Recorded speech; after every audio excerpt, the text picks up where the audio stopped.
அத்தியாயம் 1. டை கட்டி கொண்டான் குமரேஷ். அறைக்கு வெளியே மரத்தின் கிளைகள் சடசடக்க, மழையோ என்று மந்தார மேகங்களை ஜன்னல் வழியாக எட்டி பார்த்து கொண்டான். கட்டிலில் அமர்ந்து சாக்ஸ் அணிந்தான். டெலிஃபோன் ஒலிக்க எடுத்து ஹலோ என்றான். அப்படியா, நேத்தே அதை நீங்க கேட்டிருக்கலாமே, 3 தடவை விளக்கமா சொன்னேனே. சரி பரவாயில்ல, நான் ஆஃபீஸ்க்கு புறப்பட்டுட்டேன். போற வழியில கன்ஸ்ட்ரக்ஷன் சைட்டுக்கு வந்துட்டு போறேன். ஓகே. ரிசீவரை வைத்துவிட்டு ஷூவில் நுழைந்து பிரீஃப் கேஸை திறந்து ஃபைல்கள் சிலவற்றையும் மடக்கப்பட்ட சில ப்ளூ பிரிண்ட் காகிதங்களையும் மேஜை மேலிருந்து எடுத்து உள்ளே வைத்து மூடினான். சிகரெட் எடுத்து உதட்டில் வைத்து பாக்கெட்டுகளில் லைட்டர் தேடினான். இங்கே இருக்கு என்று தூக்கி போட்டு பிடித்தபடி வந்தாள் அனிதா. அதை நீயே எடுத்த? கொண்டா. நோ, நேற்று எத்தனை சிகரெட் சார்? உன் கோட்டாப்படி 4 தான் அனிதா. எங்க ஓ சிகரெட் கேஸை கொடு பார்க்கலாம். என்ன நீ வக்கீல் மாதிரி விசாரிச்சுக்கிட்டு சொன்னா நம்பணும். நத்திங் டூயிங் பிரதர் என்று அனிதாவே அவன் பேண்ட் பாக்கெட்டில் கைவிட்டு சிகரெட் கேஸ் எடுத்து திறந்து பார்க்க அதில் ஒரே ஒரு சிகரெட் இருந்தது. அவன் உதட்டில் வைத்திருந்த சிகரெட்டை பிடுங்கி அதில் வைத்தாள். நேற்று 10 சிகரெட் இருந்துச்சு, இப்போ 2 தான் இருக்குது. ஸோ 8 பிடிச்சிருக்க. உனக்கு ரேஷன் செய்யப்பட்டிருக்கிறது 4. ஏன் எக்ஸ்ட்ராவா 4 பிடிச்ச? அது நான் 4 தான் பிடிச்சேன் அனிதா. நம்ம பாண்டியன் இல்லை, அவனுக்கு ஒவ்வொரு தடவையும் நீட்டினேனா அவன் எடுத்துக்கிட்டானா, அதான் இன்னொரு 4 குறையுது. அனிதா குமரேஷின் காதை பிடித்து லேசாக திருகி, யார்கிட்ட ரீல் விடுற? டூப் மாஸ்டர் பாண்டியன் சிசர்ஸ் தவிர வேற எந்த சிகரெட்டையும் தொடமாட்டார்னு எனக்கு நல்லா தெரியும் என்றாள். அசட்டு சிரிப்பு சிரித்த குமரேஷ், ரொம்ப முக்கியமா அதையெல்லாம் தெரிஞ்சு வச்சிட்டு இருக்கியாக்கும். சரி சாரி, போதுமா? லைட்டரை கொடு. லைட்டர், சிகரெட் கேஸ் இரண்டையும் முதுகுக்கு பின்னால் வைத்து கொண்ட அனிதா, நகி இன்னைய கோட்டாவை நேத்தே நீ முடிச்சிட்டதால இன்னைக்கு பூரா ஒரு சிகரெட் கூட பிடிக்கக்கூடாது. ஓகே? ஏய், இது அநியாயம். இல்ல, நியாயமான தண்டனை. சரின்னு சொல்லிட்டு ஆபீஸ் போய் வாங்கி பத்த வச்சா உனக்கு எப்படி தெரியும் அனிதா? மாட்ட, அப்படி நீ செய்ய மாட்ட. என் வார்த்தைக்கு மதிப்பு கொடுப்ப. எனக்கு உன்னை தெரியும். சிரித்து செல்லமாக அவள் தலையில் குட்டி, எப்பவும் நீ ஜெயிச்சிடுற அனிதா. ஓகே, உனக்காகவே இன்னைக்கு பூரா நான் சிகரெட் பிடிக்கல. திருப்தியா என்றான் குமரேஷ். அன்புக்கோர் அண்ணன் வாழ்க. அண்ணனுக்கு ஜே. ரைட், நான் புறப்படுறேன். அந்த கார் சாவியை எடு. பீரோவில் இருந்து எடுத்து கொடுத்து கொண்டே, அம்மா உன்கிட்ட ஏதோ பேசணும்னு சொன்னாங்க, கேட்டுட்டு போ. அப்புறம் இன்னைக்கு ஈவினிங் உன் ஃப்ரெண்டு பாண்டியனுக்கு நம்ம வீட்டில் சிம்பிளாக ஒரு பார்ட்டி ஏற்பாடு செஞ்சிடலாமா என்றாள். பார்ட்டியா? என்ன கிழிச்சான் அவன் இப்போ பார்ட்டி கொடுக்கறதுக்கு? சொல்லலையா அவரு? இன்னைக்கு அவருக்கு பர்த்டே. அப்படியா? சொல்லலையா அவன்? இங்கே யார் இருக்கா அவருக்கு? பாவம். என்ன பார்ட்டி ஏற்பாடு பண்ணட்டுமா? ஐட்டம்ஸ் நீயே தயாரிக்க போறியா? யா என்றால் தலையை சிலுப்பி கொண்டு. அப்படின்னா அதுக்கு பேரு பார்ட்டி இல்லை, பின்ன தண்டனை. போனா என்று அனிதா சின்னுங்க. ஓகே, நீ ரெடி செஞ்சு வை. நான் கண்டிப்பாக அவனை அழைச்சிக்கிட்டு வரேன் வீட்டுக்கு. குமரேஷ் பிரீஃப் கேஸுடன் தன் அறையை விட்டு நடந்து ஹாலில் அமர்ந்து கண்ணாடி அணிந்து பேப்பர் படித்து கொண்டிருந்த தன் அம்மாவை கடந்து கொண்டே, அம்மா நான் புறப்படுறேன் என்றான். இருடா, இப்படி வா, உட்காரு. ஒரு 10 நிமிஷம் உன் கூட பேசணும். ஈவினிங் பேசலாமா? காலையில் தனியாசலம் வந்துட்டு போனாரு, பார்த்தேன். அனிதாவுக்கு மாப்பிள்ளை பொறுக்கிற சமாச்சாரம் தானே? ஜோசியாட்டையே கிளி பொறுக்கிற மாதிரி இல்லை, அலட்சியமா பேசுற? இல்லம்மா, இது அலட்சியம் இல்லை, கௌரவம். ஒரு பெரிய இன்ஜினியர் கம் கான்ட்ராக்டரோட அழகான ஒரே தங்கச்சிக்கு பொருத்தமா ஜோடி தேடுறதுனா லேசான விஷயமா? நிதானமா பேசலாம். ஆஃபீஸுக்கு ஆள் சேர்க்குற மாதிரி அப்ளிகேஷன்ஸ் வாங்கி ஃபில்டர் பண்ணி இன்டர்வியூ வச்சு கிட்டத்தட்ட ஒரு நவீன சுயம்பரமே நடத்த போறேன் பாரேன். சி போ என்று நாக்கை வெளியே துருத்தி அழகு காட்டினாள் அனிதா. வரேம்மா, ஈவினிங் பேசலாம் என்று வாட்சை பார்த்து கொண்டு வாசலில் நின்ற தனது ஃபியட் காரில் அமர்ந்து புறப்பட்டான் குமரேஷ். அத்தியாயம் 2.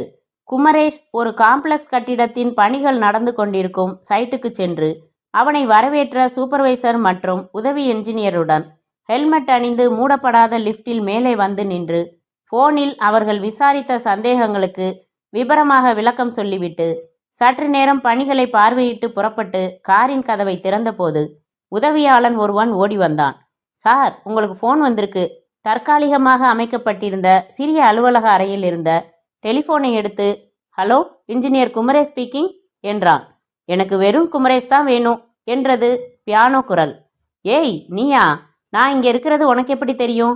உங்களை வேவு பார்க்க ஒரு பிரைவேட் டிடெக்டிவை நியமிச்சிருக்கேனே.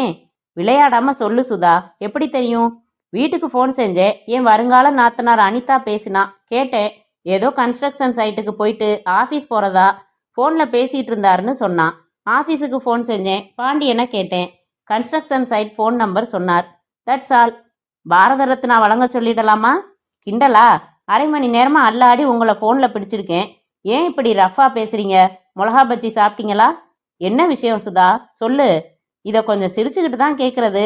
அவன் சிரித்து விட்டு, போதுமா, சொல்லுமா, ஆஃபீஸில் நிறைய வேலை இருக்குது எனக்கு. அப்படின்னா நான் வேலை எதுவும் இல்லாத சோம்பேறியா? என்னை துரத்தி துரத்தி காதலிக்கிறத தவிர வேற வேலை என்ன இருக்கு உனக்கு? மறந்துட்டேன். குளிக்கிறது, அலங்காரம் பண்ணிக்கிறது, சாப்பிட்றது, நாவல் படிக்கிறது, டெக்கில் படம் பார்க்கறது, நாய்க்குட்டியை தூக்கி மடியில் வச்சுக்கிட்டு கொஞ்சறது, இதெல்லாம் கூட வேலைகள் தான். குமரேஷ், என்னையா நினச்சிக்கிட்டு இருக்க நீ? மைக்கேல் ஜாக்சன் கேசட் ஒன்று கேட்டிருந்தீங்களே, அது கிடைச்சது. அதை எப்போ எங்கே தரலாம்னு ஃபோன் செஞ்சா இந்த வாருறீங்களே. சுதாம்மா, இதை முதல்லே சொல்லக்கூடாதா? ஹைட் இன் தி ஃபாரஸ்ட் கேசட்டா வச்சிருக்க? அதே வேணுமே, உடனே வேணுமே, இன்னைக்கே கேட்கணுமே. ப்ளீஸ்டா, நீ எப்போ வர என் ஆஃபீஸுக்கு? என்ன இப்போ தொனியே மாறின மாதிரி இருக்கு? அலட்சியமாக பேசினதுக்கு மன்னிப்பு கேளுங்க, அப்போ தான் வருவேன். சாரி, போதுமா? பத்தாது, சாரி கோட்டட் கிஸ் கொடுங்க. வீட்டில் அம்மா இல்லையா? இவ்வளவு தைரியமா? அம்மா இருந்தாலும் கேட்பேனே, நாம் பழகிறது அவங்களுக்கு என்ன புது விஷயமா? சீக்கிரம். என் கண்ணத்தை ரிசீவரில் வச்சாச்சு. குமரேஷ் சுற்றிலும் பார்த்துவிட்டு ரிசீவரில் மென்மையாக லேசான சத்தத்துடன் முத்தமிட்டு விட்டு, ஓகேயா என்றான். சத்தம்தான் கம்மியா இருக்கு, பரவாயில்ல, அட்ஜஸ்ட் பண்ணிக்கிட்டாச்சு. Meet you in your office dear. Kumaresh போனை வைத்துவிட்டு நடந்து காரில் ஏறினான். 10 நிமிடத்தில் அனிதா கன்ஸ்ட்ரக்ஷன்ஸ் என்று எவர் சில்வர் எழுத்துக்கள் பளபளக்கும் அவனது அலுவலக கட்டிடத்திற்குள் நுழைந்ததும் அவன் முகம் கடுமையாகியது. புன்சிரிப்போடு அவனை பார்த்த செக்ரட்டரியை கம் வித் மீ என்று கண்டிப்பான குரலில் சொல்லிவிட்டு அலுவலகத்தின் 10-15 ஊழியர்களின் காலை வணக்கங்களுக்கு பதில் சொல்லிவிட்டு தன் ஏசி அறைக்குள் நுழைந்து சேரில் அமர்ந்தான் குமரேஷ். முகத்தில் கேள்விக்குறியுடன் பின்தொடர்ந்து வந்து கை கட்டி நின்ற இளைஞனை வெறுப்பாக பார்த்து சிடவுன் என்றான். பரவாயில்ல சார். நீங்க எனக்கு செக்ரட்டரியா நியமிக்கப்பட்டு எத்தனை மாசமாச்சு? 3 மாசமாச்சு சார். இந்த 3 மாசத்துல உங்க மேல எந்த புகாரும் இல்ல. ஆனா ஒரு பெரிய விஷயத்த நீங்க என்கிட்ட மறைச்சிருக்கீங்க. உண்டா இல்லையா? அவன் தலையை சொரிந்தான். பதில் சொல்லு மேன், உண்டா இல்லையா? நான் எதையும் உங்ககிட்ட மறைச்சதில்லையே சார் என்றவனுக்கு லேசாக வியர்த்து விட்டது. Are you sure? ஷூர் என்றான் தடுமாற்றமாக. குமரேஷ் எழுந்து அவன் அருகில் வந்து, என் முகத்தை பார்த்து சொல்லுங்க சார், ஒரு முக்கியமான உண்மையை நீங்க என்கிட்ட இருந்து மறைக்கல. அவன் உதடுகள் துடிக்க தடுமாறினான். புரியலையே சார். குமரேஷின் முகத்தின் கடுமை சட்டென்று மாறி அதில் புன்னகை வந்து பரவ அவன் கன்னத்தில் செல்லமாக தட்டி, ஏண்டா முட்டாள், பயந்துட்டியா? இன்னைக்கு உன்னோட பர்த்டேன்னு ஏன் என்கிட்ட சொல்லல? கை கொடு, many many happy returns of the day என்று அவன் கையை பிடித்து குலுக்கி அப்படியே கட்டி தழுவி விலகினான் குமரேஷ். அவன் கண்கள் கலங்கி நின்றான். ஏய் பாண்டியா, வாட்ஸ் திஸ்? இன்னைக்கு உன் பிறந்தநாள், அழக்கூடாது. எதுக்கு கலங்குற? இல்ல குமரேஷ், இது ஆனந்தம். கூட பிறந்தவனே ரகசியமா காலுக்கு பின்னாடி பள்ளம் தோன்ற காலத்துல நம்ம காலேஜ் நட்பை மறக்காம நான் நொந்து போய் வந்தப்போ எனக்கு ஆறுதல் சொல்லி உன்னோட செக்ரட்டரியா வேலை கொடுத்து இந்த ஆஃபீஸ்லயே தங்கிக்க சொல்லி தினம் உனக்கு வர்ற சாப்பாட்டோட எனக்கும் வரவழைச்சு எந்த நண்பன்டா செய்வான் இந்த காலத்துல? இந்த 3 மாசத்துல உன்னோடவும் உன் குடும்பத்தோடவும் பழகினதால தான் அன்புனா என்ன, பாசம்னா என்னன்னே நான் தெரிஞ்சுக்கிட்டேன். எனக்குள்ள இருந்த எவ்வளவு முரட்டு குணங்கள் ஒவ்வொன்றா விலகி இருக்கு தெரியுமா? உன்கிட்ட இதான் ஒரு பெரிய தலைவலி. திடீர்னு நன்றியுரை படிக்க ஆரம்பிச்சிடுவ. மனுஷனுக்கு மனுஷன் உதவுறது தாண்டா மனுஷத்தனம். ஒரு வகையில இதுல ஒரு சுயநலம் கூட கலந்திருக்கு. ஏதாவது இக்கட்ல நான் மாட்டிக்கிட்டா யாராவது எனக்கு உதவுவாங்கன்னு ஒரு நம்பிக்கை தான். என்ன குமரேஷ் இப்படி சொல்ற? உனக்கு வாழ்க்கையில எந்த சிக்கலும் வராது, வரக்கூடாது. அப்படி வந்தா அப்போ வேற யாராவது வந்து ஏன் உதவணும்? நான் இல்ல? சுருக்கமா சொன்னா நான் உன் அடிமடா. இந்த கண்ணாடியை உடைச்சுக்கிட்டு ரோட்ல குதின்னு சொல்லிப்பாரு, உடனே செஞ்சிடுவேன். அந்த அளவுக்கு உன் மேல. பாண்டியனுக்கு அதற்கு மேல் வார்த்தைகள் வராமல் சிக்கி கொண்டது. அவன் தோளில் ஆதரவாக தட்டினான் குமரேஷ். ஈஸி ஈஸி, உணர்ச்சி வசப்படாத, போய் வேலையை பாரு. மறந்துட்டேன் பாரு, இன்னைக்கு ஈவினிங் எங்க வீட்டில் உனக்கு ஒரு சின்ன பார்ட்டி. அதெல்லாம் எதுவும் வேணாம் குமரேஷ், ப்ளீஸ். எனக்கு தெரியாதுப்பா, அனிதா ஏற்பாடு செய்யட்டுமான்னு கேட்டா சரின்னு சொல்லிட்டேன். ஈவினிங் உன்னை அழைச்சிக்கிட்டு வரேன்னு சொல்லிட்டேன். நீ வரலன்னா நாளைக்கு அவளை சந்திக்கிறப்போ உன்னால சமாளிக்க முடியுமான்னு யோசி, அப்புறம் உன் இஷ்டம். உன்னை கூட சமாளிச்சிடலாம், உன் சிஸ்டரை சமாளிக்கவே முடியாதுப்பா. நான் வந்துடுறேன். அப்புறம் சுதா ஃபோனில் கூப்பிட்டாங்க, சைட் நம்பர் சொன்னேன். பேசிட்டேன் பாண்டி. ஆனால் நீ ஏன் சைட் நம்பரை கொடுத்த? ஃபோனில் அவள் பாட்டுக்கு தொணன்னு இவன் சொல்லிக் கொண்டிருக்கும் போதே கதவை தள்ளி கொண்டு உள்ளே வந்த சுதா, எப்படி எப்படி இன்னொரு தடவை சொல்லுங்க என்று மேஜை மேல் தாவி அமர்ந்தாள். ஆல் தி பெஸ்ட் குமரேஷ் என்று சிரித்துவிட்டு அறையை விட்டு விலகினான் பாண்டியன். சிந்தனையாக நடந்தான். ஹாலின் இறுதியில் இருந்த அவன் தங்கியிருக்கும் தனியறைக்குள் வந்து கண்ணாடியில் முகம் பார்த்தான். கண் கலங்கினதால் முகமே வாட்டமாகி இருந்தது. வாஷ்பேசினில் முகம் கழுவிக்கொண்டு மேஜையின் டிராயரில் இருந்து டைரி எடுத்தான். சரசரவென்று எழுதினான். இன்றைக்கு என் பிறந்த நாள் என்பதை நானே மறந்து போனேன். ஆனால் அதை அறிந்த குமரேஷ் அதை மனதில் வைத்துக்கொண்டு நீ ஒரு பெரிய உண்மையை மறைத்து விட்டாய் என்று கடுமையாக கேட்டதும் நான் ஆடிப்போய்விட்டேன். ஒருவேளை அந்த விஷயம் தெரிந்துவிட்டதோ என்று துடித்து போய்விட்டேன். எப்படியாவது தெரிய நேர்ந்தால் நினைக்கவே கலக்கமாக இருக்கிறது. என்மேல் இவனும் இவன் குடும்பமும் வைத்திருக்கும் மதிப்பு மரியாதையெல்லாம் தூள் தூளாகி போய்விடும். தவறை உணர்ந்தாயிற்று. இனி பாவத்திற்கு விமோசனம் தேட வேண்டும். தள்ளி போடாமல் விரைவில் முடிவெடுத்தே ஆக வேண்டும். எக்காரணம் கொண்டும் குமரேஷின் நட்பையும் அன்பையும் நான் இழக்கவே கூடாது. பிறவி குருடனுக்கு பார்வை கிடைத்தது போல எனக்கு கிடைத்திருக்கும் மாபெரும் பரிசு இவன் நட்பு. டைரியை மூடி வைத்துவிட்டு அலுவலகத்திற்கு திரும்பினான் பாண்டியன். அத்தியாயம் 3. கணவனை கைக்குள் போட்டுக்கொள்ள தெரியாமல் அவனை பாதை மாற விட்டுவிட்டு அந்த கோபத்தில் சம்பந்தமே இல்லாமல் அப்பாவி மக்களையும் ஊரையும் பழிவாங்க முற்பட்ட கண்ணகி எரித்த மதுரை. அந்த வங்கியில் தனது டோக்கன் நம்பர் அழைக்கப்படுவதற்காக பெஞ்சில் அமர்ந்து காத்திருந்தாள் மாலதி. காத்திருக்கும் நேரத்தில் சின்ன காகிதம் எடுத்து கைப்பை மேல் வைத்து பேனாவால் எழுதினாள். மளிகை கடை பாக்கி ரூபாய் 800, பால்காரன் ரூபாய் 210, எலக்ட்ரிக் பில் ரூபாய் 290, வீட்டு வாடகை ரூபாய் 1700, ஆக ரூபாய் 3000. மனதிற்குள் கணக்கிட்டாள். பேங்கில் பணம் எடுக்கப் போவது 3500 ரூபாய். இந்த செலவுகளுக்கு 3000 ஒதுக்கினால் மிச்சம் 500. கீதா தன் கருப்பு தாவணி நைந்து போய்விட்டது என்று சொன்னாள். போகும்போது கருப்பு தாவணி வாங்கி செல்லலாம். கொஞ்ச நாட்களாகவே அவள் சற்று தெம்பில்லாமல் வாட்டமாக இருக்கிறாள். சோர்ந்து சோர்ந்து போகிறாள். இரவெல்லாம் கண் விழித்து பரீட்சைக்கு படிக்கிறாள். பாவம், ஒரு ஹார்லிக்ஸ் பாட்டில் வாங்கி செல்லலாம். ஆவக்காய் ஊறுகாய் என்றால் அவளுக்கு உயிர். அது கூட வாங்கி செல்லலாம். மாலதி வங்கியின் சுறுசுறுப்பான நடவடிக்கைகளை சற்று நேரம் வேடிக்கை பார்த்தாள். சுவரில் போஸ்டர் ஒன்று ஒட்டப்பட்டிருந்தது. அதில் 17/12/2005 கொடிநாள், தாராளமாக நிதி வழங்குவீர் என்று வாசகம் போட்டு ஒரு இராணுவ வீரனின் படம் அச்சிடப்பட்டிருந்தது. அந்த இராணுவ வீரனை பார்த்ததும் அவளுக்குள் புது ரத்தம் பாய்ந்தது போல் இருந்தது. அந்த வீரன் இப்போது அவள் கணவன் சுரேந்தராக மாறினான். எல்லை காவல் படையில் இருக்கும் அவர் இந்த நிமிடம் என்ன செய்து கொண்டிருக்கிறாரோ? இங்கேயே இப்போது சில்லென்று இவ்வளவு குளிர் அடிக்கிறதே. காஷ்மீர எல்லையில் எவ்வளவு குளிரும். குளிரை பற்றி நினைத்ததும் சென்ற வாரம் சுரேந்தர் எழுதின கடிதத்தில் அவன் குறிப்பிட்டிருந்த குறும்பான வாக்கியம் ஒன்று நினைவிலாட திடீரென்று மாலதிக்கு கன்னங்கள் சிவந்தன. அந்த கடிதத்தை மற்றும் ஒரு முறை படிக்க வேண்டும் என்று தோன்றியது. தன் கைப்பைக்குள் தேடினாள். இருந்தது. எடுத்து பிரித்தாள். டார்லிங் மாலதி, எப்படி இருக்கிறாய்? நலமா? கல்யாணம் செய்து 2 மாதங்கள் உல்லாசமாக சுற்றி திரிந்துவிட்டு திடீரென்று புறப்பட்டு வந்துவிட்டதில் கோபமா? என்ன செய்ய? இராணுவ வீரனுக்கு குடும்பம் 2ஆம் பட்சம். உயரதிகாரியாய் வந்ததும் உன்னையும் என் தங்கை கீதாவையும் இங்கே அழைத்து கொள்ள அனுமதியுண்டு. கூடிய விரைவில் எனக்கு அந்த உயர்வு வரும். அதுவரை பொறுத்துக்கொள் டியர். இங்கே மிக குளிராக இருப்பதாக எல்லோரும் சொல்கிறார்கள். ஆனால் எனக்கு மட்டும் குளிரே தெரிவதில்லை. ஏன் தெரியுமா? உன் புகைப்படத்தை எப்போதும் என் சட்டை பாக்கெட்டில் வைத்திருக்கிறேன். அது தரும் கதகதப்பில் குளிராவது ஒன்றாவது. கீதா எப்படி இருக்கிறாள்? இந்த வருட கல்லூரி இறுதியாண்டுடன். அவள் படிப்பு போதும். நன்றாக படிக்கிறாளா? தாய் தந்தை இல்லாத பெண். நீதான் அவளுக்கு எல்லாம். உன்னை நம்பித்தான் அவளை உன்னோடு விட்டிருக்கிறேன். கவனித்து பார்த்துக்கொள்.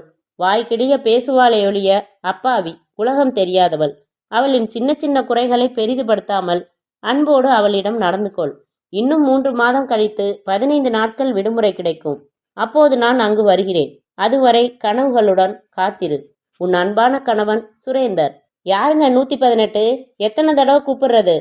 கேஷியரின் குரலில் கலைந்த மாலதி அவசரமாக எழுந்து சென்று தன் டோக்கனை கொடுத்து பணத்தை பெற்றுக்கொண்டாள். மளிகை கடைக்கு வந்து பாக்கி பணம் தந்து புதிய லிஸ்ட் கொடுத்து வாங்கி ஜவுளி கடையில் கருப்பு தாவணி வாங்கி கொண்டு பஸ்ஸிற்காக காத்திருந்து சோர்ந்து ரிக்ஷா பிடித்து கொண்டாள். மேலமாசி வீதியில் தன் வீட்டை நெருங்கும்போது அங்கே ஒரே கும்பலாக இருப்பதை பார்த்தாள். என்னப்பா, எதுவும் ஆக்சிடென்ட்டா ரோட்ல? அப்படி தெரியலைங்களேம்மா. கிட்டே நெருங்க நெருங்க கூட்டம் தன் வீட்டின் வாசலில்தான் என்பதை உணர்ந்ததும் திக்கென்றிருந்தது மாலதிக்கு. பக்கத்து வீட்டு எதிர் வீட்டுக்காரர்கள் எல்லாம் குழுமி இருக்க இவள் இறங்கினதுமே எல்லோரும் இவளை சூழ்ந்து கொண்டார்கள். பரபரப்பாக பேசினார்கள். இப்பதான் வரியா? உங்க கீதா பண்ணின காரியத்தை பாத்தியா? பால் பாக்கெட் போட்டபடியே இருக்கு, எடுத்துட்டு போக யாரும் வரலையேன்னு வந்து எதேச்சையா கதவை தட்டினா பதிலே வரல. சுத்தி வந்து ரூம் ஜன்னல் கதவை தள்ளி பார்த்தா ஒரு தினுசா கைகால் மடங்கி படுத்து கிடக்கா கீதா. வாயில நுரை தள்ளி இருக்கு. ஐயோ என்று நெஞ்சை பிடித்து கொண்டாள் மாலதி. எங்க எங்க அவ? இருமா, பதறாத. அப்புறம் நாங்க 4 பேரா சேர்ந்து கதவை உடைச்சு உள்ளார போய் தூக்கினா பக்கத்துல அது என்ன இளவு மருந்து சீசாவோ கிடக்குது. அள்ளி கொண்டு போய் நம்ம மோகனரங்கம் டாக்டர் ஆஸ்பத்திரியில சேர்த்தோம். ரூம் கதவை சாத்திக்கிட்டாரு. அங்க என்ன நடக்குதுன்னே புரியலம்மாடி. திட்னியா ஏதாச்சும்? கேட்டவளை முறைத்து விட்டு தான் வந்த ரிக்ஷாவிலேயே தாவி ஏறினாள்.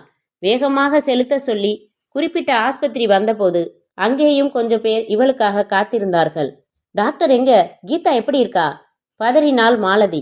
பதற வேணாங்க, ஸ்டமக் வாஷ் செஞ்சிருக்காரு, பயப்பட எதுவும் இல்ல, மயக்கமா இருக்காங்க, சலைன் ஏத்திருக்காரு என்றான் பக்கத்து வீட்டு இளைஞன். மாலதி அந்த தனியறைக்குள் சென்று கண்மூடி படுத்திருந்த கீதாவை பார்த்து விம்மினாள். முந்தானையால் வாயை பொத்தி கொண்டாள். என்ன குறை வைத்தேன் கீதா? எதற்காக இப்படி ஒரு அர்த்தமில்லாத காரியம் செய்தாய்? வந்துட்டீங்களா? நீங்க தான் இந்த பொண்ணோட அண்ணியா என்றாள் நர்ஸ் ஒரு ஊசியை கீதாவிற்கு போட்டபடி. ஆமாங்க, நீங்க வந்ததும் பார்க்க சொல்லி டாக்டர் சொன்னாரு, வாங்கம்மா. அந்த நர்ஸை தொடர்ந்து டாக்டரின் அறைக்குள் சென்று கை கூப்பினாள் கண்ணீருடன். டாக்டர் ஸ்டெத்தை கழுத்திலிருந்து நீக்கினார். உட்காருங்கம்மா, உங்க கணவரோட தங்கைங்களா? ஆமா டாக்டர். பயப்பட வேணாம், மருந்து குடிச்சு ரொம்ப நேரம் ஆகல, அதனால சுத்தமா வயத்த கழுவியாச்சு, எந்த ஆபத்தும் இல்ல. என்ன பண்ணுது பொண்ணு? காலேஜில் டிகிரி ஃபைனல் இயர் படிச்சுக்கிட்டு இருக்கா சார். இன்னும் கல்யாணம் ஆகல தானே என்று தன் கண்ணாடியை கழற்றி துடைத்து கொண்டார். இல்ல டாக்டர் என்றாள். எதற்காக இதையெல்லாம் கேட்கிறார் என்பது புரியாமல். டாக்டர் ஒரு முறை அவள் முகத்தை பார்த்துவிட்டு சொன்னாங்க, உங்க புருஷன் மிலிட்ரியில் இருக்கார் இல்லையா? ஆமா சார். வேற இந்த ஊர்ல உங்களுக்கு நெருங்கின சொந்தம் வேண்டப்பட்டவங்க யாராச்சும் இருக்காங்களா? இல்ல டாக்டர். ஏன் டாக்டர்? உங்ககிட்ட சொல்றதுக்கு பதிலா யாராச்சும் பொறுப்பான ஆம்பளை கிட்ட சொல்லலாமோன்னு பார்த்தேன். பரவாயில்ல டாக்டர், என்கிட்டே சொல்லுங்க. என்ன? She is alright. இன்னும் 4-5 மணி நேரத்துல நார்மல் ஆயிடுவா. 2 நாள் ரெஸ்ட் எடுத்தா சரியா போயிடும். பட் நான் அவ வயத்த கழுவியாச்சுன்னு சொன்னது 2 அர்த்தத்துல. எஸ், இந்த அதிர்ச்சியில அவளுக்கு அபார்ஷன் ஆகியிருக்கு. டாக்டர் என்று தன்னை மீறி கத்திவிட்டாள் மாலதி. அத்தியாயம் 4. பாண்டியன் தன் அறையில் கட்டிலில் படுத்திருந்தான். மின்விசிறி காற்றனுப்பி ஜன்னலின் திரைச்சிலைகளை உருவச் சொன்னது. தன் பிறந்த நாளை குமரேஷும் அவன் குடும்பமும் கொண்டாடின நிகழ்ச்சிகள், அந்த உல்லாசம் உற்சாகம் கண்முன் நிழலாடின. இவ்வளவு அன்பா என்மேல்? இத்தனை அன்புக்கும் பாசத்துக்கும் அருகதை உள்ளவன்தானா நான்? என் முன்கதை தெரிந்தால் இந்த அன்பு காட்டப்படுமா? சீ தூ என்று என்னை பார்ப்பார்கள். அயோக்கிய ராஸ்கல், இவ்வளவு மோசமானவனா நீ என்று வார்த்தைகளால் குத்துவார்கள். இமைகள் ஒருமுறை குனிந்து நிமிர்ந்தபோது கண்ணீர் மழலைகள் ஓடிப்பிடித்து விளையாடத் துவங்கின. கீதா, எவ்வளவு அழகான கீதா! மதுரையில் அந்த மாத வாடகை அறையில் தங்கி நான் வேலைக்கான முயற்சிகள் செய்து கொண்டிருந்த நேரம், நண்பன் நடத்தின டைப்ரைட்டிங் இன்ஸ்டிடியூட்டில் சதாசர்வ நேரமும் கடலை பக்கோடா என்று கொறித்து கொண்டு அரட்டை அடித்து கொண்டிருந்த என்னை கவர்ந்தவள் புதிதாக சேர்ந்த கீதா. இரட்டை பின்னல் மெல்லிய தாவணிக்குள் பொங்கின இளமை. நண்பன் சாப்பிட போகும் நேரத்தில் நான் தான் இன்சார்ஜ். சரியாக அந்த நேரம்தான் அவள் டைப் அடிக்கும் நேரம். முதலில் கண்களும் சந்தித்து விலகின. பிறகு விலகினவை திரும்பி அழுத்தமாய் நின்றன. நின்றவை பிறகு சிரித்தன. சிரித்தவை பிறகு மௌனமாய் பேசின. பிறகு பேசும் பணியை அதற்கெனவே உருவாகியிருக்கும் உதடுகளுக்கு தந்தன அவை. 10வது நாள் நானும் கீதாவும் மதுரையின் ஒரு குளிர் தியேட்டரில் சினிமா பார்க்கிற அளவிற்கு அபார வளர்ச்சி. ஆனால் ஒரு முறை கூட நான் ஐ லவ் யூ என்று சொன்னதில்லை. அவளும் சொன்னதில்லை. நீ என்னை நேசிக்கிறாயா என்று விசாரித்ததில்லை. அது ஒரு அவஸ்தையான, எங்களுக்கு மட்டுமே புரிந்த, எங்கள் உணர்வுகளுக்கு மட்டுமே தெரிந்த இரகசியமான உறவு. அதில் காதலின் கலப்பு குறைவு, காமத்தின் கலப்பே அதிகம். பருவம் புதிதாக கற்கச் சொன்னது, கற்றுத்தரச் சொன்னது. இருவருமே ஆசிரியர்கள், இருவருமே தான் மாணவர்களும். தியேட்டர், ஹோட்டல், கோயில் என்று எத்தனை பள்ளிக்கூடங்கள்! பரீட்சை எழுதும் நேரம் மிக விரைவில் வந்துவிட்டது. ஒரு மழை மாலையில் என் அறையில் அவளும் நானும் இருவரும் பார்வையால் சுவைத்து கொண்டோம். சின்ன சின்ன தீண்டல்களில், சில்மிஷங்களில் சூடாகி தவித்திருந்த எங்கள் தேகங்கள் யார் முதலில் ஆரம்பிப்பது என்கிற கேள்வியின் பதிலில்தான் தயங்கி நின்றது. வழக்கம்போல ஆனான நான் தான் கதவை தாளிட்டேன். வேணாங்க, பயமா இருக்குங்க. இந்த வசனத்தை ஜெபம் போல 100 முறையாவது அவள் உச்சரித்திருப்பாள். பரீட்சை எழுதப்பட்டது. நான் சாரி சொல்லவும் இல்லை, அவள் கவிழ்ந்த அளவும் இல்லை. நடந்தது ஒரு சரித்திரம் அல்ல, ஒரு சம்பவம். குறுகுருவென்று என்னை பார்த்துவிட்டு சென்று விட்டாள். அதே குறுகுறுப்பு என்னையும் தொற்றிக்கொண்டது. நான் இன்ஸ்டிடியூட் பக்கமே தலை வைத்து படுக்கவில்லை. என்னை நானே விரிவாக விசாரணை நடத்தி பார்த்ததில் எனக்கு அவள் உடம்புதான் ஒரே குறிக்கோளாக இருந்தது என்பதை உணர்ந்தேன். ஆத்மார்த்தமான காதல், நேசம், கல்யாண கனவு என்று எதுவும் அவள் பால் இல்லை. காமம், வெறும் காமம். அதே சமயம் அவள்தான் வாய் திறந்து எப்போதாவது என்னை காதலிப்பதாகவோ அவளை நான் கல்யாணம் செய்து கொள்ள வேண்டும் என்றோ சொல்லியிருக்கிறாளா? இல்லை, சொல்லக்கூட வேண்டாம். தன் நடவடிக்கைகளால் உணர்த்தியாவது இருக்கிறாளா? அதுவும் இல்லை. என்னைப் போல் அவளுக்கும் என்பால் ஏற்பட்டது காமம் மட்டுமே. முழு உணர்வோடு, முழு சம்மதத்தோடு, முழு ஒத்துழைப்போடு, ஒரு ஈடுபாட்டுடன் நடந்த அரங்கேற்றம். தப்புதான், மிகப்பெரிய தப்புதான். நம் கலாச்சாரத்திற்கு தப்பு. ஆனால் இது திட்டமிட்ட தப்பு இல்லை.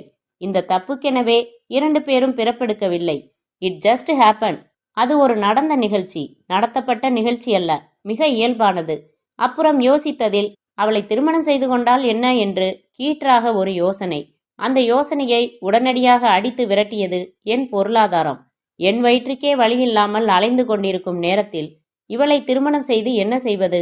பாசத்தை பங்கிட்டு கொள்ளுதல் நியாயம். பசியையும் பட்டினியையும் பங்கு போட்டுக் கொள்ளுதல் நியாயமா? பாவம், என்னோடு ஒரு முறை உடல் ரீதியாக தன்னை இழந்த காரணத்தால் தன் வாழ்நாள் முழுவதும் என் வறுமையோடு தன்னை இணைத்து கொண்டு போராட வேண்டுமா அவள்? கல்லூரியில் படித்து கொண்டிருக்கும் பெண் அவள். எத்தனையோ லட்சியங்கள் இருக்கலாம். ஒரு நல்ல இடத்தில் அவள் மனமாகி வாழ்வதுதான் நியாயம். இப்படி நான் உணர்ந்த பிறகு மறுநாளே புறப்பட்டு சென்னை வந்தேன். எதேச்சையாக நண்பன் குமரேஷை சந்தித்தேன்.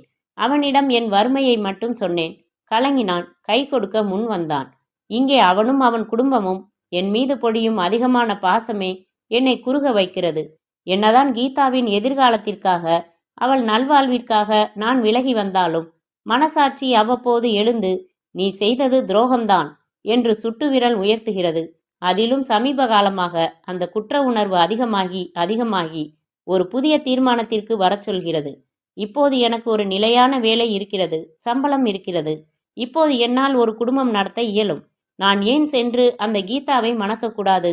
அந்த தீர்மானம் மறுநாள் காலை குமரேஷிடம், குமரேஷ், ஒரு பர்சனல் வேலையா நான் மதுரை வரைக்கும் போயிட்டு வந்துடுறேன், 2 நாள்ல வந்துடுறேன் என்று பாண்டியனை சொல்ல வைத்தது. அத்தியாயம் 5. மதுரை.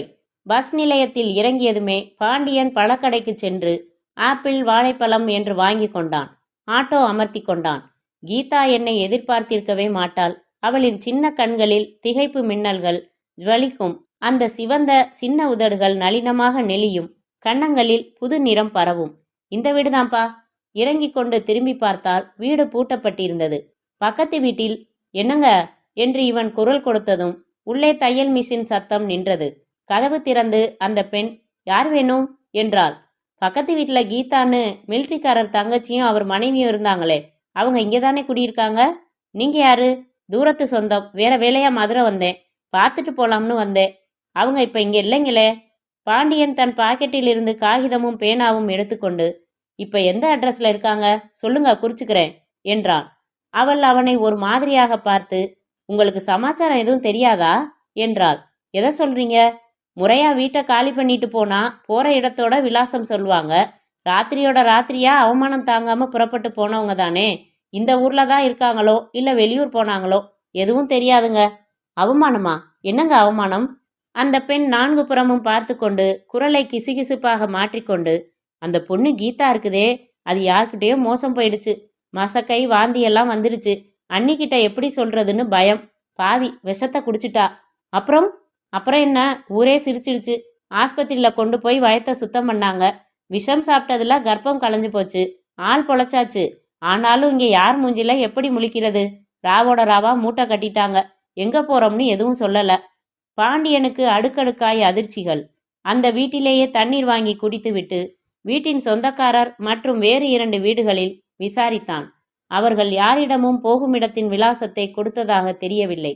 பாண்டியன் அந்த ஏரியா போஸ்ட் ஆபீஸிற்கு சென்று அங்கேயாவது புது விலாசம் தந்திருக்கிறார்களா என்று விசாரித்தான். இல்லை என்றார்கள் கோப்புகளை பார்த்துவிட்டு. கீதா தற்கொலைக்கு முயன்றாள் என்கிற செய்தியே பக் என்று இருந்தது. கீதாவுக்கு ட்ரீட்மெண்ட் செய்த டாக்டரையும் தன்னை தூரத்து உறவினன் என்றே அறிமுகப்படுத்தி கொண்டு விசாரித்தான். அவருக்கும் தகவல் தெரியவில்லை. 2 தினங்கள் மதுரையில் தங்கி என்னென்ன வழிகளில் முயற்சி செய்ய முடியுமோ அத்தனையும் முயன்று பார்த்துவிட்டு சோர்ந்து போய் சென்னைக்கு புறப்பட்டான் பாண்டியன். அத்தியாயம் 6.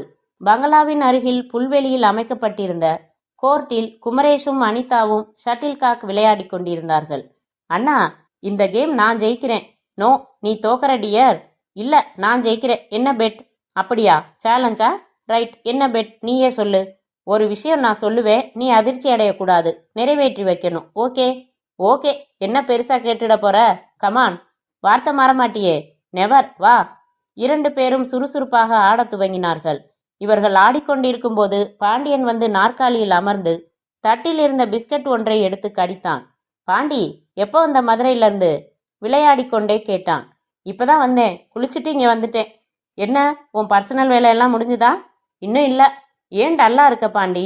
அதெல்லாம் ஒன்றுமில்ல, சும்மா தண்டமாக உட்காந்துருக்கிறதுக்கு ரெஃப்ரி வேலை செய்ய. இது பெட் கேம். என்ன பெட்டுன்னு கேளேன். என்ன பெட்? அனிதா ஜெயிச்சிட்டா அவ சொல்ற ஒரு காரியத்தை நான் நிறைவேற்றி வைக்கணும். தோத்துட்டா? அட, அதை நானும் பேசிக்கலையே. என்ன அனிதா, தோத்துட்டா என்ன கண்டிஷன் என்றான் Kumaresh. No chance. I win brother, I win. பார்க்கலாம். பேச்சை நிறுத்தி கொண்டு சுறுசுறுப்பாக கவனத்தோடு விளையாட ஆரம்பித்தான் குமரேஷ். ஆட்ட இறுதியில் அனிதா வென்று ராக்கெட்டை தூக்கி போட்டு பிடித்து குதூகலித்தாள். இருவரும் மூங்கில் நாற்காலிகளில் அமர்ந்து டவல் எடுத்து வியர்வையை ஒற்றிக்கொண்டனர். ஓகே அனிதா, நீ ஜெயிச்சிட்ட. சொல்லு, நீ சொல்ற எந்த காரியத்தை நான் நிறைவேற்றி வைக்கணும் என்றான் குமரேஷ். அப்புறமா சொல்றேன் என்று எழுந்தவளை கையை பிடித்து அமர்த்தி, இந்த கதையெல்லாம் வேணாம், இப்பவே சொல்லு, இப்பவே நிறைவேற்றுறேன். அதென்ன அப்புறம்? பாண்டியன் என்ன 3வது மனுஷனா? சொல்லு, என்ன செய்யணும்னா? அனிதா மௌனமானாள். தலையை குனிந்து கொண்டு மெதுவாக சொன்னாள். எனக்கு கல்யாணம் செஞ்சு வைக்கணும். அடி பாவி, இதானா? அவ்வளவு அவசரமா உனக்கு? ரைட், ஏன் கல்யாணத்தை கூட அப்புறம் பார்த்துக்கலாம். முதல்ல மாப்பிள்ளை பார்க்க சொல்றேன் அம்மாவை. சரிதானே? நான் இன்னும் முடிக்கலண்ணா. பாண்டியனுக்கு என்ன கல்யாணம் செய்து வைக்கணும். பாண்டியன் திடுக்கிட்டு எழுந்தே விட்டான். அனிதா எழுந்து கொண்டு, அண்ணா, ஐ லவ் ஹிம் என்று விட்டு விடுவிடுவென்று வீட்டிற்குள் ஓடினாள். என்ன குமரேஷ் இது? உன் தங்க அர்த்தமில்லாம என்னென்னவோ உளறிட்டு போறாங்க. நோ, எதில் விளையாடுறதுன்னு இல்லையா? பதறாம உட்காரு பாண்டி. அவ இதுல எல்லாம் விளையாட மாட்டா. நான் தான் முட்டாள். தோல்ல ஆட்டை போட்டுக்கிட்டு ஊர் பூரா தேடின கதையா? ஜம்முன்னு ஒரு மாப்பிள்ளைய பக்கத்திலேயே வச்சுக்கிட்டு தேடணும்னு சொன்னேனே. அவ சாய்ஸ் இஸ் கரெக்ட். கை கொடுங்க மச்சான் என்று சிரித்து கை நீட்டினான் குமரேஷ். அவங்க தான் புரியாம ஏதோ சொல்லிட்டு போறாங்கன்னா நீயும் என்ன அசடு மாதிரி வளர்ற? உக்காருப்பா முதல்ல. மாப்பிள்ளைன்னதுமே பிகு வந்துடுமே. எந்த வகையில நீ குறைச்சல்? சொன்னா கேளு. இந்த எண்ணமே வேணாம். நான் இப்படியெல்லாம் ஆசைப்படக்கூட தகுதி இல்லாதவன் குமரேஷ். ஆரம்பிச்சிட்டியா? நீ என்ன சொல்வேன்னு எனக்கு தெரியும். நான் காசு பணம் இல்லாதவன், என் அந்தஸ்துக்கும் உன் அந்தஸ்துக்கும் ஒத்து வராது, எட்ஸெட்ரா எட்ஸெட்ரா. அதானே? அதெல்லாம் மறந்துடு மச்சான். அனிதா உன்னை விரும்புறா. அவளை நான் மதிக்கிறவன். அவ விருப்பத்தை நிறைவேற்றுறது என் கடமை. இது பெட்டில் தோத்ததுக்காக செய்யற காரியம் இல்ல. அவ விருப்பம் சொத்தையா இருந்தா நான் மறுத்து பேசுறதுல அர்த்தம் இருக்கு. அவ செலக்ஷன் சொக்க தங்கமா இருக்கிறப்போ அதை நான் ஆமோதிக்கிறேன்னு சொல்றதுதான் முறை. இல்ல குமரேஷ், நான் சொக்க தங்கம் இல்ல. ஷூ என்று உதட்டின் குறுக்கில் விரலை வைத்தான் குமரேஷ். புலம்பாத மேன், முதல்ல இந்த தாழ்வு மனப்பான்மையை விட்டொழி. கமான், முதல்ல ஒரு ஹோட்டலுக்கு போய் ஸ்வீட் சாப்பிடலாம். எந்திரிடா முட்டாள். இயந்திரமாய் எழுந்தான் பாண்டியன். அத்தியாயம் 7.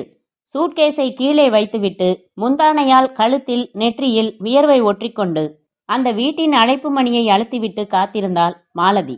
சில வினாடிகள் கழித்து வளையல் சத்தத்துடன் கதவு திறந்தது. திறந்த சாந்தா இவளை சில வினாடிகள் உற்று பார்த்துவிட்டு, ஏய் மாலதியா, வாடி வாடி உள்ள, வாட் அ சர்ப்ரைஸ் என்று உற்சாகமாக அவள் கையை பிடித்து உள்ளே அழைத்து வந்தாள். நல்லா இருக்கியா சாந்தா? என்றாள்.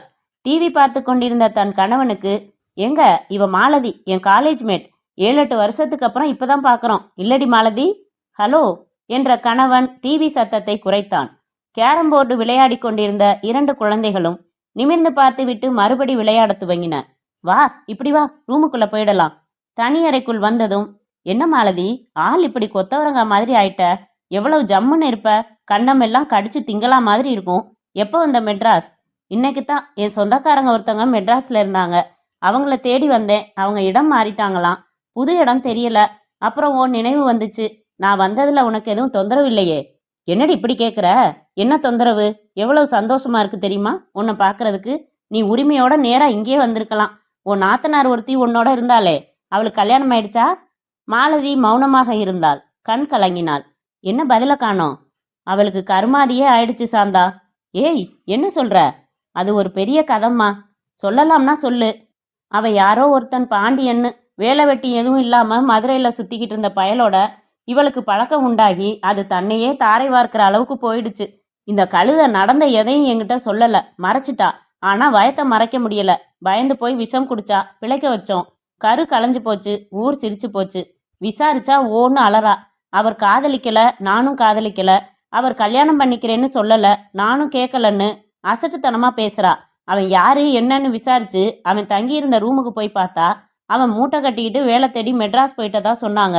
நானும் கீதாவும் வீட்டை காலி பண்ணிட்டு காரைக்குடி வந்து தங்கினோம். அவளுக்கு தண்ணீரக்கம் அதிகமாகி மறுபடி தற்கொலை முயற்சி. கிணத்துல விழுந்துட்டா. இந்த தடவை காப்பாற்ற முடியல. தன் தற்கொலைக்கு யாரும் காரணம் இல்லைன்னு எழுதி வச்சுட்டா. எனக்கு ஆறவே இல்லை. நினைக்க நினைக்க மனசு அடிச்சுது. அவளை சேதம் பண்ணி இப்படி உயிரையே முடிச்சுக்கிற வரைக்கும் கொண்டாந்து விட்ட அயோக்கிய ராஸ்கல்ல கண்டுபிடிச்சு போலீஸ்ல ஒப்படைக்கணும்னு ஒரு வெறியே வந்து புறப்பட்டு இங்கே வந்திருக்கேன். மாலதி பெருமூச்சு விட்டு கொண்டாள். மெட்ராஸ்ல அவன் எங்கே இருக்கான்னு தெரியுமா? தெரியாது. அவன் பேர் என்ன சொன்ன? பாண்டியன். அவனை பத்தி வேற என்ன தகவல் வச்சிருக்க? ஒரு தடவை அவனும் கீதாவும் சேர்ந்து எடுத்துக்கிட்ட சைடு போஸ்ட் போட்டோ இருக்கு. அதுல அவன் முகம் சுமாராத்தான் விழுந்திருக்கு. ஆனாலும் அவனோட பழகினவங்க அடையாளம் கண்டுபிடிச்சிடலாம். நான் கொஞ்ச நாள் இங்கே தங்குறதுல உனக்கு எதுவும் ஆட்சேபனை இருக்கா சாந்தா? சச்சா, தாராளமா தங்கிக்கோ. உன் முயற்சிக்கு ஏதாச்சும் உதவி வேணும்னா என் புருஷனை செய்ய சொல்றேன். ஒரு போட்டோவையும் பேரையும் வச்சுக்கிட்டு எப்படி அவனை கண்டுபிடிக்க போற? கண்டுபிடிக்கத்தான் போறேன் சாந்தா. நீ வேணும்னா பார் என்றாள் மாலதி உறுதியான குரலில். அத்தியாயம் 8. கடற்கரை காற்று சமநீதியுடன் அனைவரையும் பாகுபாடின்றி தழுவி விலகிக் கொண்டிருந்தது. இருட்டு விரட்ட விரட்ட மாலை முதுகு காட்டி ஓடிக்கொண்டிருந்தது. மணல்வெளி முழுக்க லட்சோப லட்ச பாதச்சுவடுகள். ஃபியட் கார் நின்று கொண்டிருக்க அதன் கதவை திறந்து வைத்து கால்களை வெளிப்புறம் தொங்கவிட்டு கொண்டு கார் ரேடியோவில் மெல்லிசை கேட்டுக்கொண்டிருந்தான் குமரேஷ். 2 கைகளிலும் 2 கப் ஐஸ்கிரீமுடன் வந்த சுதாவின் துப்பட்டா சரிந்து கைகளில் விழ, ப்ளீஸ் சரி செய்யுங்களேன் என்றாள். குமரேஷ் அவள் துப்பட்டாவை எடுத்து சரியாக போட்டுவிட்டு ஒரு ஐஸ்கிரீமை வாங்கி கொண்டதும், அந்த ரேடியோவை ஆஃப் செய்யுங்க, முக்கியமா பேச வேண்டியிருக்கு என்றாள். குமரேஷ் சாய்ந்து ரேடியோவை அணைத்தான். என்ன சொல்லு? சோ அனிதா கல்யாணம் தான் முதல்லையாக்கும். எஸ், அதான் முறை. பாண்டியனை காதலிக்கிறாளாமா? டபுள் ஸ்ட்ராங்கா. பாண்டியனை பார்த்தா காதல்ல இருக்கிறவனா தெரியலையே. பக்கத்து வீட்டில் முட்டை திருடினவன் மாதிரில முழிக்கிறான். வாஸ்தவந்தான், அவனுக்கு தாழ்வு மனப்பான்மை எப்பவும். அனிதா அவனை லவ் பண்றதா சொன்னதும் ஷாக் ஆகிட்டான். இன்னைக்கு வரைக்குமே இது சரியா வருமாடான்னு கேட்டுக்கிட்டு இருக்கான். சரி, நான் தான் கேட்குறேன், இது சரியா வருமா? எது? அனிதா பாண்டியன் கல்யாணம் தான். ஏன், என்ன பிரச்சனை? காதல் வேகம் இருக்கிற வரைக்கும் பிரச்சனை இருக்காது குமரேஷ். அப்புறம் பாண்டியனோட ஸ்டேட்டஸை குத்தி காமிக்கிற மாதிரி அனிதா எப்பவாச்சும் ஒரு வார்த்தை சொன்னாலும் அவனால தாங்கிக்க முடியும்னு தோணல. He is such a sensitive person. தெரியும். ஆனா அனிதா அப்படி இல்லை சுதா. அவ முழு மனசோட அவனை நேசிக்கிறா. அவ ஆசையை நிறைவேற்றுறதை விட எனக்கு வேற வேலை இல்லை. அப்போ என் ஆசையை யார் நிறைவேற்றுவாங்களாம்? அதுவும் நான் தான். இப்போ உன் ஆசை என்ன? எச்சில் ஐஸ்கிரீம் சாப்பிடணும், அவ்வளவுதானே. இந்தா. குமரேஷ் தன் கப்பை அவள் முன்னால் நீட்டினான். அப்படி இல்லை மை லவர் பாய் என்று கண்ணடித்தாள். நியாயமா நான் கேட்கணும், நீ வெக்கப்படணும். இங்க எல்லாமே உல்டாவா இருக்கு. சரி, கமான். அத்தியாயம் 9. குமரேஷ் இரவு சாப்பாட்டை முடித்துக்கொண்டு வராந்தாவின் அலுமினிய நாற்காலியில் அமர்ந்து ஒரு சிகரெட்டை சுகமாக பிடித்து கொண்டே வானத்தில் வழுக்கி மறைந்த ஒரு எரி நட்சத்திரத்தை பார்த்தான். அண்ணா, போன் வந்திருக்கு, குரல் கொடுத்தாள் அனிதா. கேளேன், யாருன்னு? கேட்டுட்டேன், அவர்தான் பேசுறாரு. அவரா? ஓ, பாண்டியனா? இந்த நேரத்துல எனக்கு எதுக்காக போன் பண்ண போறான்? ஈவினிங் தான் ஆபீஸ்ல பார்த்தோமே. போன் உனக்கு தான், நீயே பேசு. இல்லைண்ணா, உன்னை கூப்பிட சொல்றாரு. குமரேஷ் எழுந்து வந்து ரிசீவரை வாங்கி கொண்டு, என்னடா பாண்டி? குமரேஷ், உன் கூட பேசணும். அதான் பேசுறியே. தனியா பேசணும், உடனே பேசணும். எங்க இருக்க நீ? வாயன் வீட்டுக்கு. என்ன விஷயம்? முக்கியமான விஷயம். கொஞ்சம் நீ வர முடியுமா குமரேஷ்? வீட்டில் உமா உன் தங்கச்சி எல்லாம் இருப்பாங்க. ஓகே, வரேன் என்று அவன் நிற்கும் இடத்தை கேட்டுக்கொண்டு காரில் புறப்பட்டான் குமரேஷ். குறிப்பிட்ட இடத்தில் நகம் கடித்து துப்பிக்கொண்டு காத்திருந்தான் பாண்டியன். அவன் அருகில் காரை நிறுத்தி ஏறிக்கோ என்றதும் முன்கதவை திறந்து ஏறிக்கொண்டான் பாண்டியன். கார் புறப்பட்டது. எங்கே போகணும்? எங்கேயாச்சும். ஒரு சந்தடி இல்லாத சாலையின் ஓரத்தில் நிறுத்தினான். என்ன விஷயம்? காரின் உள்விளக்கை போட்டான் குமரேஷ். அதை உடனே அணைத்தான் பாண்டியன். ஏன் லைட்டா அணைக்கிற? வெளிச்சத்துல உன் முகத்தை சந்திக்கிற தைரியம் எனக்கு இல்ல குமரேஷ் என்றவனின் குரலில் அழுகைக்கான சாத்தியங்கள் தெரிந்தன. ஏய், என்ன ஆச்சுடா உனக்கு? ரிலாக்ஸ். குமரேஷ், நான் உண்மையை மறைக்க விரும்பலடா. அது வாழ்க்கை பூரா என்னை அரிச்சு அரிச்சு சாகடிச்சிடும். என்ன உண்மை? உன் தங்கச்சிய கல்யாணம் பண்ணிக்கிற தகுதி எனக்கு இல்லடா. 100 தடவை சொல்லிட்ட. ஓ அந்தஸ்துன்னு ஆரம்பிக்க போறியா? அது இல்ல, நான் ரொம்ப மோசமானவன் குமரேஷ். எந்த வகையில? நீ என்னை எப்படி நினைச்சாலும் பரவாயில்ல, நான் சொல்லித்தான் ஆகணும் குமரேஷ். நான் மதுரையில இருந்தப்போ கீதான்னு ஒரு பொண்ணை டாவடிச்சேன். அது காதல்னு சொல்ல முடியாது. அவ அழகா இருப்பா. அவளை அடையணுங்கிற வெறி தான் எனக்குள்ள இருந்தது. கல்யாணம் பண்ணிக்கிற மாதிரி எண்ணம் இல்ல. அவளோட பழக ஆரம்பிச்சேன். அவளுக்கும் என்ன பிடிச்சு போச்சு. நான் ரெட்டை அர்த்தமா பேசுறதுக்கெல்லாம் அவ கோவப்படாம ரசிச்சு சிரிச்சா. என்னோட சின்ன சின்ன சில்மிஷங்களுக்கெல்லாம் அவ கொஞ்சம் கூட எதிர்ப்பு காட்டாம ஒத்துழைச்சா. அது என் வெறியை அதிகப்படுத்திடுச்சு. ஒரு சரியான சந்தர்ப்பம் அமைஞ்சப்போ நான் எல்லை மீறிட்டேன். அவளோட சம்மதத்தோட தான். சத்தியமா சொல்றேன், அது பலாத்காரம் இல்ல. அவ ரொம்ப விரும்பினா. அதுக்கப்புறம் அவளை நான் சந்திக்கல. குறுகுறுன்னு இருந்துச்சு மனசு. அவளை கல்யாணம் பண்ணிக்கலாம்னு பார்த்தா எனக்கே வேலை இல்ல. அதனால நான் புறப்பட்டு மெட்ராஸ் வந்துட்டேன். அட பாவி என்றான் அதிர்ச்சியுடன் குமரேஷ். திட்டு குமரேஷ், அடி, உத, காரி துப்பு. என்னை போலீஸ்ல வேணும்னாலும் பிடிச்சு கொடு. உனக்கு உரிமை இருக்கு. முழுசும் சொல்லி முடிச்சிடுறேன். அதுக்கப்புறம் நீ எது சொல்றியோ அதுக்கு இந்த நாய் கட்டுப்படும். மெட்ராஸ் வந்ததும் உன்னை பார்த்தேன். நீ வேலை போட்டு கொடுத்த. அன்பு காட்டின. உன் குடும்பத்துல ஒருத்தனா என்ன நடத்தின. இந்த அன்பு என்ன மனுஷனாக்கிடுச்சு. நான் அந்த பொண்ணுக்கு செஞ்சது துரோகம்னு உணர வச்சுச்சு. அவளையே கல்யாணம் பண்ணிக்கிட்டு வாழ்க்கை நடத்தணும்னு தீர்மானிக்க வச்சுச்சு. பர்சனல் வேலைன்னு சொல்லிட்டு போன வாரம் மதுரை போனேனே, இதுக்காகத்தான் Kumaresh. My god, my god, சொல்லு. அப்புறம்? போனா அங்கே எனக்கு செம்ம அதிர்ச்சி. கீதா கர்ப்பமா இருந்தாலாம். வெளியே தெரிஞ்சா கேவலம்னு விஷம் குடிச்சாலாம். டாக்டர் அவளை காப்பாத்திட்டாராம். ஆனா அதுல அபார்ஷன் ஆயிடுச்சான். அந்த அவமானம் தாங்காம அவளும் அவ அண்ணியும் ராத்திரியோட ராத்திரியா வீட்டை காலி பண்ணிட்டு எங்கேயோ போயிட்டாங்களாம். நானும் 2 நாள் தங்கி எப்படியெல்லாமோ யாரையெல்லாமோ விசாரிச்சுட்டேன். அவங்க எங்க போனாங்கன்னு தெரியல. வெறுத்து போய் திரும்பிட்டேன். நெற்றியை பிடித்து கொண்டு அமைதியாக அமர்ந்திருந்தான் குமரேஷ்.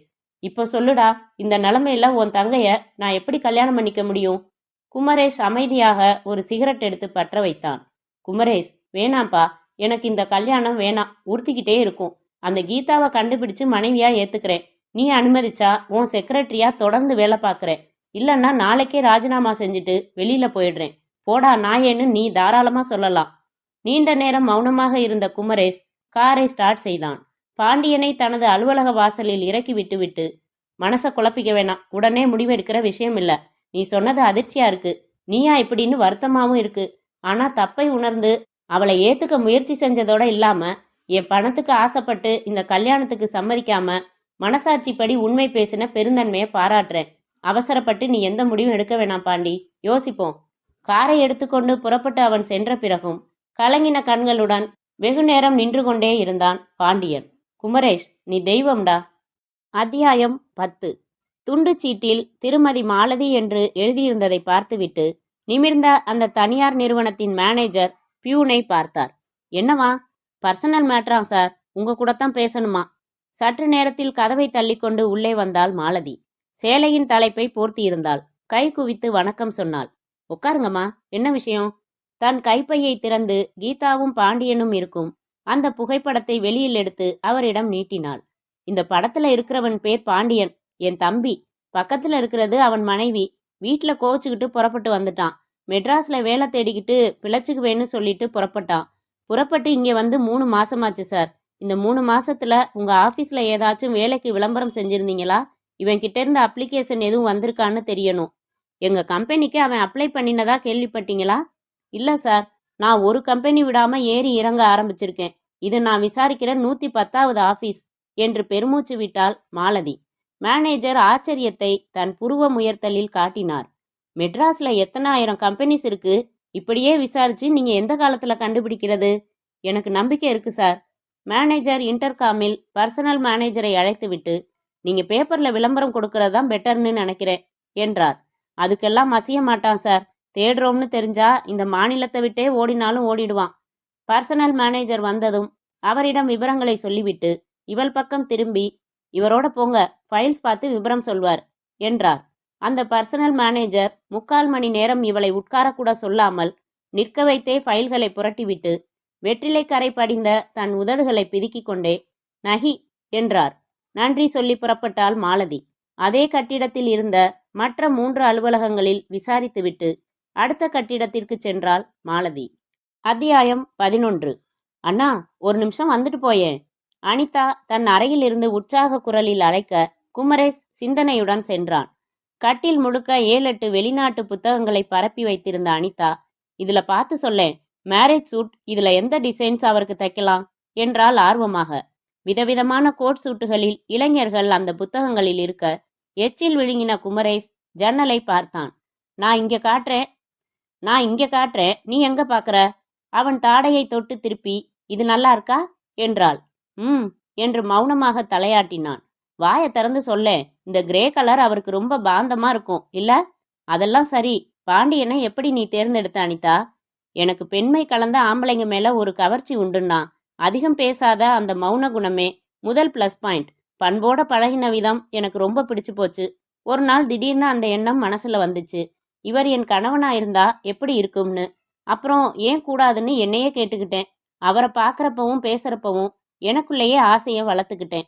எப்படி சொல்றதுன்னு தெரியல. அன்னைக்கு தோதா சந்தர்ப்பம் வந்துச்சு, போட்டு உடைச்சிட்டேன். அண்ணா, நான் என் மனசை வெளிப்படுத்தினதுக்கு அப்புறமும் அந்த அட்வான்டேஜில் என்கிட்ட சிரிச்சு கூட பேசலன்னா பாரேன் எவ்வளவு கண்ணியமானவர்னு.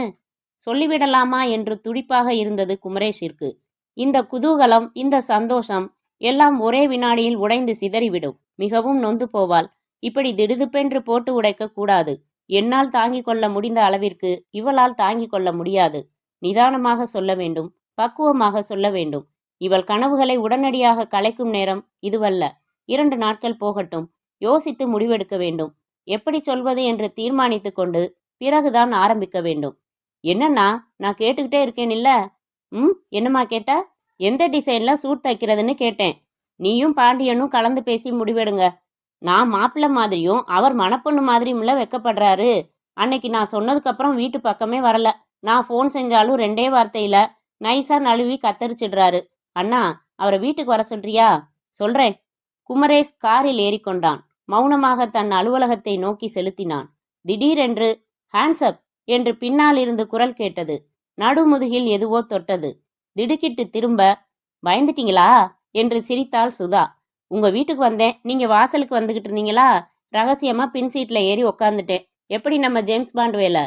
கிரீச் என்ற சத்தத்துடன் பிரேக் அடித்து காரை நிறுத்தி கோபமாக திரும்பினான் குமரேஷ்.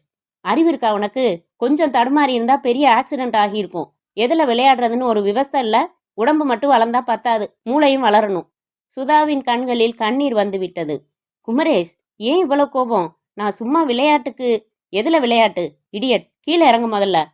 சுதா தயங்கி இறங்கி கொண்டதும் பட்டென்று கதவை சாத்தி கொண்டு புறப்பட்டான் வேகமாக.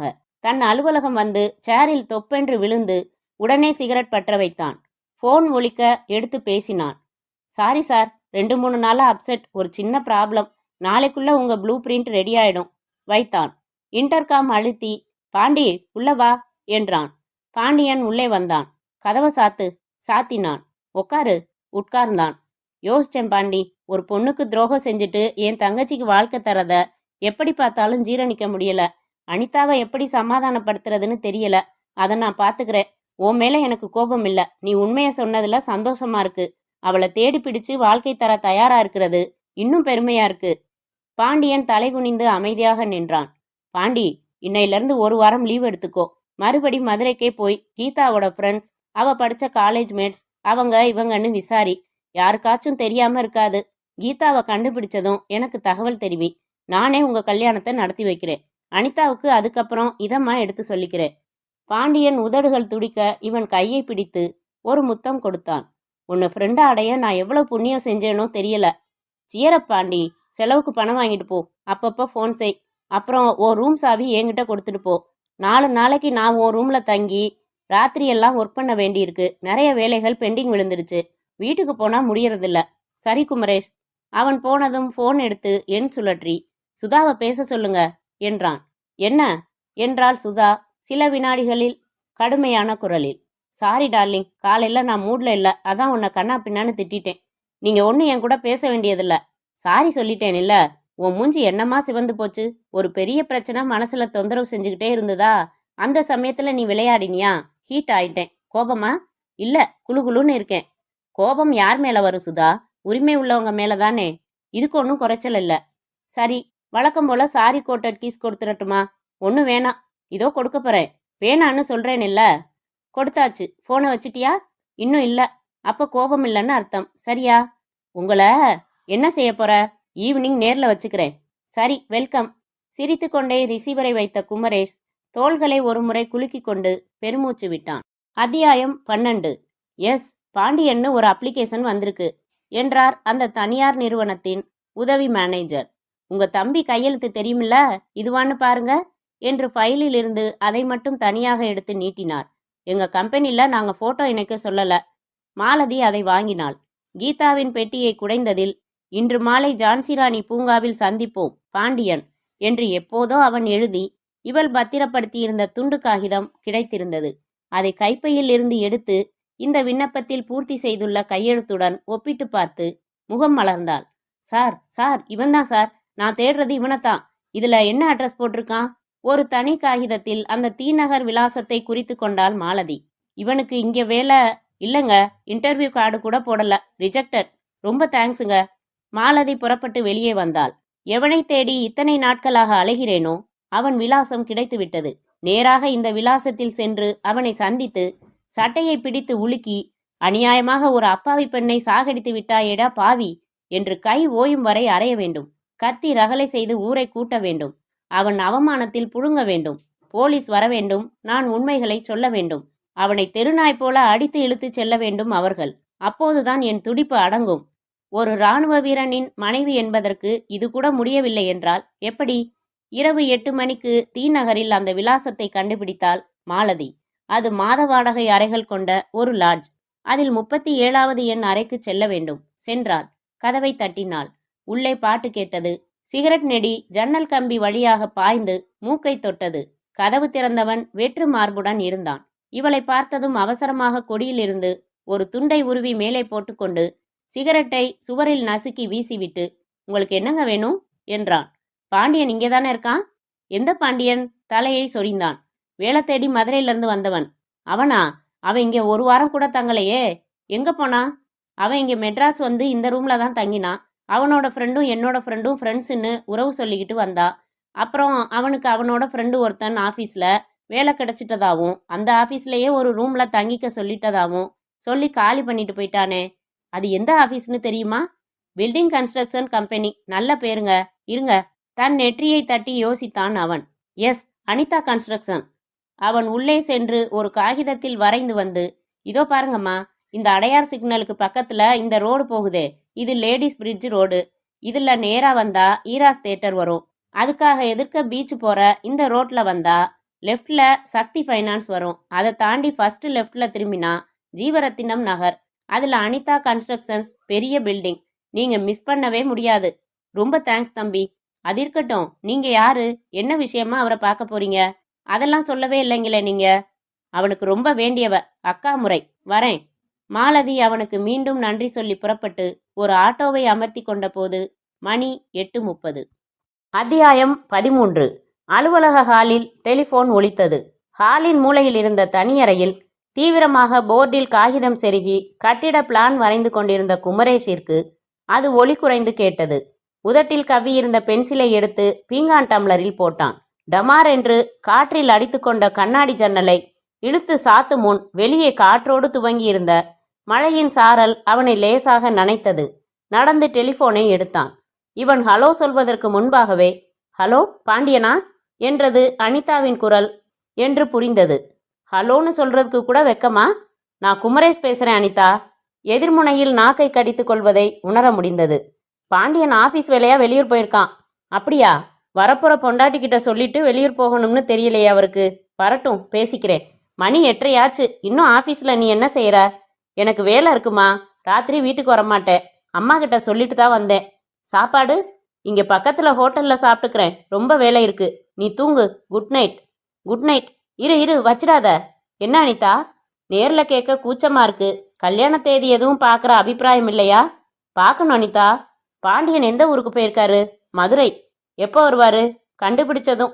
என்னத்தை கண்டுபிடிக்கணும்?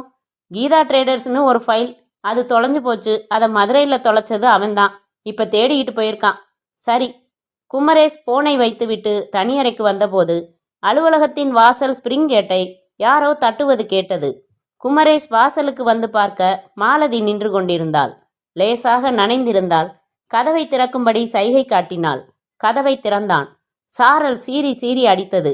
என்ன வேணுங்க? கொஞ்சம் உள்ள வந்து பேசலாமா? வாங்க. இருவரும் உள்ளே வெறும் மேஜைகளும் நாற்காலிகளும் நிறைந்த அலுவலக ஹாலுக்கு வந்தார்கள். மாலதி சற்று அமைதியாக இருந்தாள். என்ன தெரியுதா? நான் மதுரையிலிருந்து வரேன், கீதாவோட அண்ணி என்று அவனை குறுகுறுவென்று பார்த்தாள். குமரேஷிற்கு எல்லாம் புரிந்துவிட்டது. உங்களை தெரியலைங்களே, நீதானே பாண்டியன்? ஆமா என்றான் வேண்டுமென்றே. மாலதி உடனே உணர்ச்சி வசப்பட்டு அவன் சட்டையை பிடித்து, பாவி, நீ உருப்பிடுவியா? நல்லா இருப்பியா? கீதாவை கொன்னுட்டியடா பாவி என்று லேசாக அலத்துவாங்க. இவன் திகைத்தான். கீதா கொல்லப்பட்டாளா? நீங்க என்ன சொல்றீங்க? எதுவும் புரியலைங்க. படவா, பொய்யா பேசுற? ஊர் கூட்டி சந்தி சிரிக்க வச்சிடுவேன். மதுரையில் நீ தங்கியிருந்தப்போ டைப் கிளாஸுக்கு வந்த கீதாவை கவர்ச்சியா பேசி உன் வலையில விழ வைக்கல? அந்த அப்பாவி உன்னை நம்பி தன்னையே கொடுத்துட்டு வயிறு வீங்கினதும் தற்கொலை பண்ணிக்க பார்த்தா. காப்பாத்தினோம். அவமானம் தாங்காம மதுரையை விட்டு புறப்பட்டு காரைக்குடிக்கு வந்தோம். அங்க வந்தும் பிரமை பிடிச்சவ மாதிரி வெறிச்சு பார்த்துக்கிட்டே இருந்தா. மறுபடி தற்கொலை, கிணத்துல குதிச்சுட்டா. இந்த தடவை காப்பாற்ற முடியாம போச்சு. எங்க அவளை தெரியாதுன்னு உன் வாயால சொல்லு பார்க்கலாம். அழுகி போயிடும் அந்த நாக்கு. இவ்வளவுக்கும் அவ என் தற்கொலைக்கு யாரும் காரணம் இல்லைன்னு எழுதி வச்சுட்டு செத்தாடா ராஸ்கல். உன்னை காட்டி கொடுக்கல. ஆனா நான் விடுறதா இல்ல. வீம்பா புறப்பட்டு மெட்ராஸ் வந்து தேடி தேடி விசாரிச்சு உன்னை பிடிச்சிட்டேன். இனிமே நீ பொய் சொல்லவும் முடியாது, தப்பவும் முடியாது. வா, என்னோட வா. போலீஸ் ஸ்டேஷன் வாடா. வெறி பிடித்தவள் போல கத்தினாள் மாலதி. குமரேஷ் அமைதியாக நின்றான். உள்ளே எண்ணங்கள் சுறுசுறுப்பாக ஓடின. எந்த கீதாவுக்கு வாழ்வு தருவதற்காக உணர்ந்து அவளை தேடிக்கொண்டு பாண்டியன் போயிருக்கிறானோ அதே கீதா இறந்து விட்டதாக நியாயம் கேட்க வந்திருக்கிறாள் அவள் அண்ணி. ஒரு புறம் பாண்டியனுக்காக ஏங்கும் அனிதா. பாண்டியனோ செய்த தவறை உணர்ந்து விட்டான். அதுவே பாதி பரிகாரம். மீதியை செய்வதற்கு தயார். ஆனால் இப்போது கீதாவே உயிரோடு இல்லை. இந்த நிலைமையில் பாண்டியன் விவகாரம் வெளியே வந்து விகாரப்பட வேண்டியது அவசியம்தானா? குமரேஷ் உடனடியாக சில தீர்மானங்களுக்கு அவசரமாக வந்தான். இருங்கம்மா, நீங்க பாட்டு கத்துறீங்களே. நீங்க வேற யாரோ பாண்டியனை தேடுறீங்க. என் பேரும் பாண்டியன் தான். ஆனா நீங்க சொல்ற மாதிரி மதுரையில நான் எந்த பொண்ணையும் கெடுக்கல. நான் டவுசர் போட்டிருந்த காலத்துல மதுரை வந்தது. அதுக்கப்புறம் வந்தது கூட இல்ல. நீங்க சொல்ற பாண்டியனுக்கு ஏதாச்சும் அடையாளம் ஆதாரம் உண்டா? மாலதி உடனே கைப்பையில் இருந்து கீதாவுடன் சைடு போஸில் நிற்கும் பாண்டியனின் அத்தனை தெளிவில்லாத அந்த புகைப்படத்தை எடுத்து நீட்டினாள். இந்த பொண்ணா? சத்தியமா நான் பார்த்ததில்லங்க. இந்த படத்துல இருக்கிறது நானா? என்னம்மா உளறீங்க? நீங்களே நல்லா பாருங்க, இது நானா? மாலதி அந்த புகைப்படத்தை கையில் வைத்துக்கொண்டு அவன் முகத்தை ஒப்பிட்டு பார்த்தாள். சைடு போஸில் நகர்ந்து நின்று பார்த்தாள். வேறு மாதிரிதான் தெரிந்தது. எங்க, நான் சொல்ற மாதிரி ஒரு காகிதத்துல எழுது என்றாள் மாலதி. குமரேஷ் புன்னகையுடன் ஒரு காகிதம் எடுத்துக்கொண்டு தயாராக மாலதி அந்த குறிப்புச்சீட்டில் உள்ள ஜான்சிராணி பூங்காவில் சந்திக்க சொன்ன செய்தியை படிக்க இவன் எழுதினான். எழுதினதை வாங்கி ஒப்பிட்டாள். இரண்டும் வேறு வேறு கையெழுத்துக்கள். சொன்னானே, இந்த கன்ஸ்ட்ரக்ஷன்ல 3 மாசமா வேலை பார்க்கறதா, இங்கே தங்கி இருக்கிறதா. தீநகர் லாட்ஜில் இருந்த பையன் சொன்னானே, இந்த கம்பெனில வேலை பார்க்குற ஒரே பாண்டியன் நான் தான். நீங்க வேற குழப்பத்தில் இருக்கீங்க. சம்பந்தம் இல்லாம என்னை தொடர்பு படுத்தாதீங்க. மாலதி மிகவும் குழப்பமுற்றாள். இவன் இல்லை போலத்தான் தெரிகிறது. புகைப்படம் தெளிவாய் இல்லை. அடையாளம் மாறி இருக்கலாம். கையெழுத்து வேண்டுமென்றே மாற்றி எழுதி காட்டியிருக்கலாம். இவனை நம்புவதா வேண்டாமா? வெளியே பார்த்தாள் மாலதி. மழை அடித்து ஊற்றி கொண்டிருந்தது. என்னை மன்னிச்சிடுங்க சார், உங்களை தப்பா நினைச்சிட்டேன். என் ஆத்திரம் கண்ணை மறைச்சிடுச்சு. மழை நின்னதும் போயிடுறேன். கொஞ்சம் சேலையை பிழிஞ்சுக்கிறேன். பாத்ரூம் எங்கே இருக்கு சார்? வாங்க. அந்த தனி அறைக்குள் அவளை அனுமதித்தான். போங்க, உள்ள பாத்ரூம் இருக்கு. வேணும்னா உங்களுக்கு ஆட்சேபனை இல்லைன்னா கொடியில இருக்கிற துண்டை உபயோகிச்சுக்கலாம். பரவாயில்ல சார். சங்கோஜமாக கதவை சாத்தி கொண்ட மாலதி அந்த தனி அறையில் பரபரப்பாக மேஜையின் ராயர்களில் அலமாரி தட்டுக்களில் ஏதாவது தடயம் கிடைக்குமா என்று தேடத் துவங்கினாள். என் கீதாவை சேதப்படுத்தின பாண்டியன்தான் இவன் என்பதை சொல்லும் ஏதாவது ஒரு ஆதாரம் கிடைத்துவிட்டால். மாலதி அறைக்குள் பரபரப்பாக தேடிக்கொண்டிருக்க வெளியே ஒரு நாற்காலியில் அமர்ந்து சிகரெட் புகைத்து கொண்டே சிந்தித்து கொண்டிருந்தான் குமரேஷ். நல்ல வேளையாக நம்பிவிட்டாள். நான் வேறு பாண்டியன் என்று நம்பிவிட்டாள். முதல் காரியமாக இவளை வெளியே அனுப்பிவிட வேண்டும். பாண்டியனை மதுரையிலிருந்து வரவழைத்து அவசரமாக அனிதாவை திருமணம் செய்து கொடுத்து சிக்மகளூரில் இருக்கும் எஸ்டேட்டுக்கு அனுப்பி அதை நிர்வகித்துக் கொண்டு அங்கேயே இருக்க செய்திட வேண்டும். நல்ல வேளை, தற்கொலை செய்து கொண்ட கீதா இவன் பெயரை குறிப்பிட்டு எதுவும் எழுதி வைக்கவில்லை.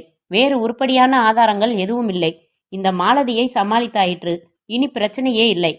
உள்ளே மாலதிக்கு பாண்டியன் தினம் எழுதுகிற அந்த டைரி லட்டு மாதிரி கிடைத்தது. அதை லேசாக புரட்டியவள் அதில் இருந்த கையெழுத்தை பார்த்து புருவம் உயர்த்தினாள். இந்த கையெழுத்து துண்டு சீட்டு கையெழுத்துடன் ஒத்துப்போகிறதே. உள்ளே சில பக்கங்களை அங்கும் இங்குமாக அவசரமாக படித்ததில் கீதாவை மோசம் செய்த அதே பாண்டியன்தான் என்று ஊர்ஜிதமாக மாலதி முகம் சிவந்தாள், பரபரப்பானாள். பாவி, செய்வதையும் செய்துவிட்டு நான் வேறு பாண்டியன் என்றா சொல்கிறாய்? வேறு மாதிரி கையெழுத்து எழுதி என்னை ஏமாற்றவா பார்க்கிறாய்? உன்னை! ஆவேசமாக கதவை திறந்த மாலதிக்கு முதுகு காட்டி அமர்ந்து புகைப்பிடித்து கொண்டிருந்தான் குமரேஷ். மாலதி அருகில் இருந்த ஒரு இரும்பு ஸ்டூலை ஓசை இல்லாமல் தூக்கி கொண்டு அவனை பின்புறமாக மெதுவாக அணுகினாள். குமரேஷ் எப்படி எப்போது திருமணம் நடத்தலாம் என்று தீவிர சிந்தனையில் இருந்தவன் கடைசி வினாடியில் எதிர் சுவரில் நிழல் மாலதி 2 கைகளிலும் பிடித்த ஸ்டூலை அவன் தலையை நோக்கி ஓங்குவதை கவனித்து சட்டென்று உருண்டு விலகினான். தப்பிக்க முடியாதுடா, உன்னை விடமாட்டேன்டா, டைரி படிச்சுட்டேன்டா. அலறிக்கொண்டே மீண்டும் ஸ்டூலை ஓங்கிக் கொண்டு அவனை நோக்கி பாய்ந்தாள் மாலதி. வலுவாக அந்த ஸ்டூலை பிடித்து தடுத்த குமரேஷ் முழு பலத்துடன் ஸ்டூலோடு சேர்த்து அவளை தள்ள அவள் பேலன்ஸ் தடுமாறி டமார் என்று அப்படியே பின்புறமாக விழுந்தாள். நச்சென்று மண்டை தரையில் மோத ஸ்டூல் ஒரு பக்கமாக உருண்டது. எந்திரிங்க, ஒரு பொம்பளைக்கு இவ்வளவு ஆவேசம் கூடாது சொல்லிக்கொண்டே திரும்பினவன் அப்போதுதான் மாலதியின் மண்டையிலிருந்து லேசாக ரத்தம் தரையில் சின்ன நதியாக புறப்பட துவங்கி இருந்ததை கவனித்தான்.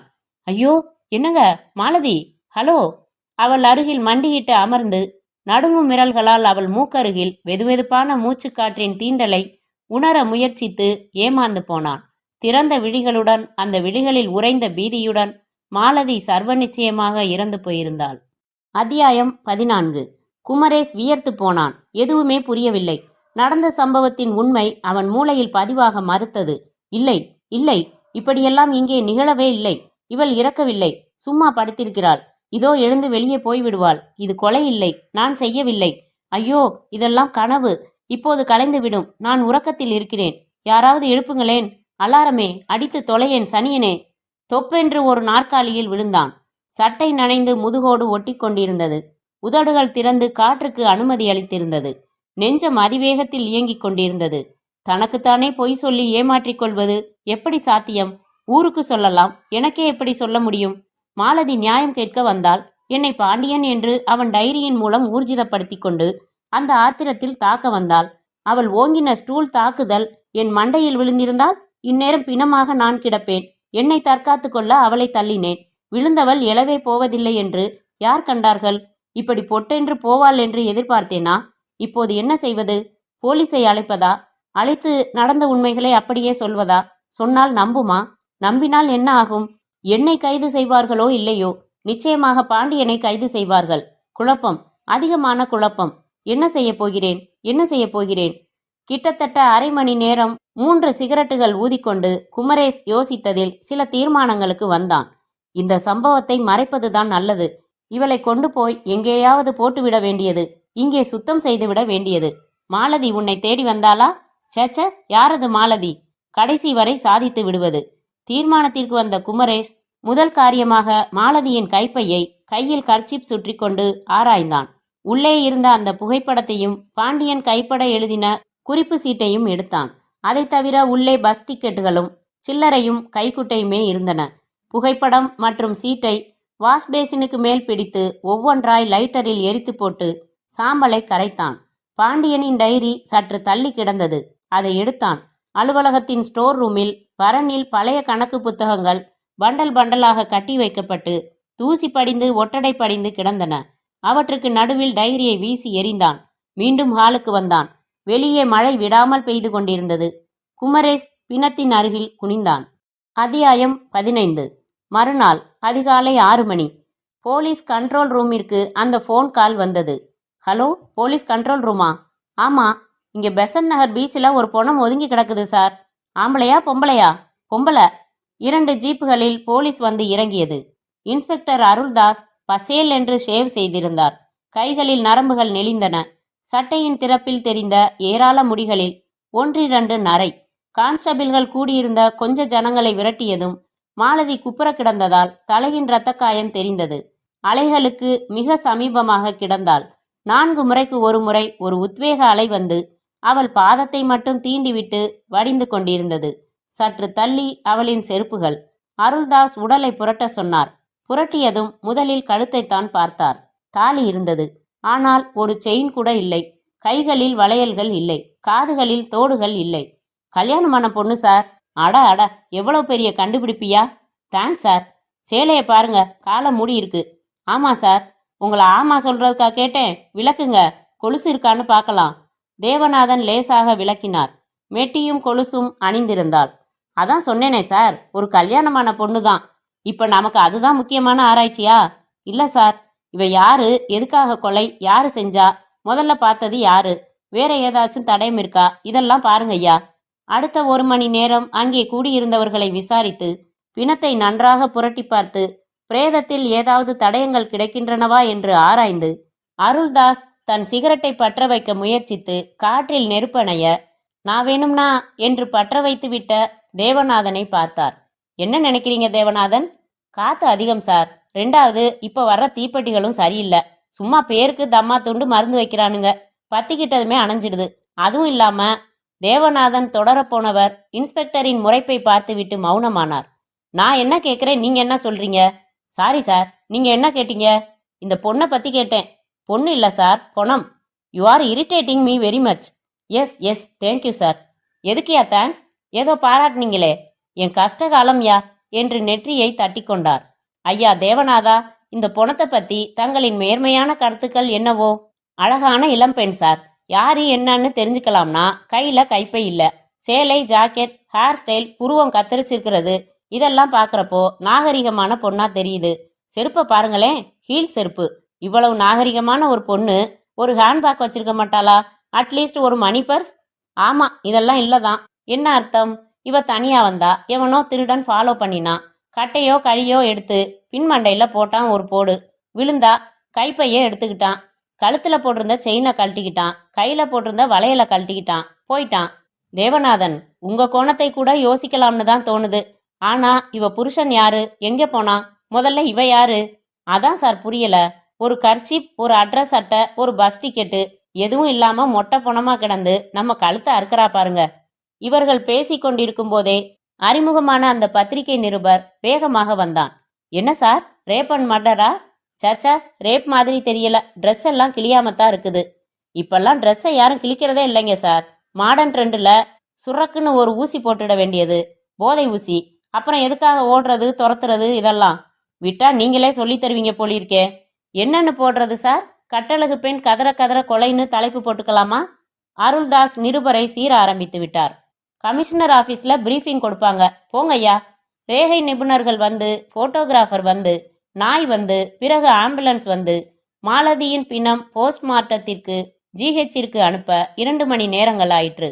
எல்லோரும் புறப்பட்ட பிறகும் அருள்தாஸ் தன் தாடையை தடவிக்கொண்டே பிணம் கிடந்த இடத்தை சுற்றி சுற்றி 1/2 மணி நேரம் நடந்து சோர்ந்து போய் புறப்பட்டார். அத்தியாயம் 16. கோவா. அந்த பெரிய ஹோட்டலின் ஒரு தனி காட்டேஜின் வெளியே புல்வெளியில் 2 குழந்தைகளும் பந்து தூக்கி போட்டு விளையாடி கொண்டிருந்தார்கள்.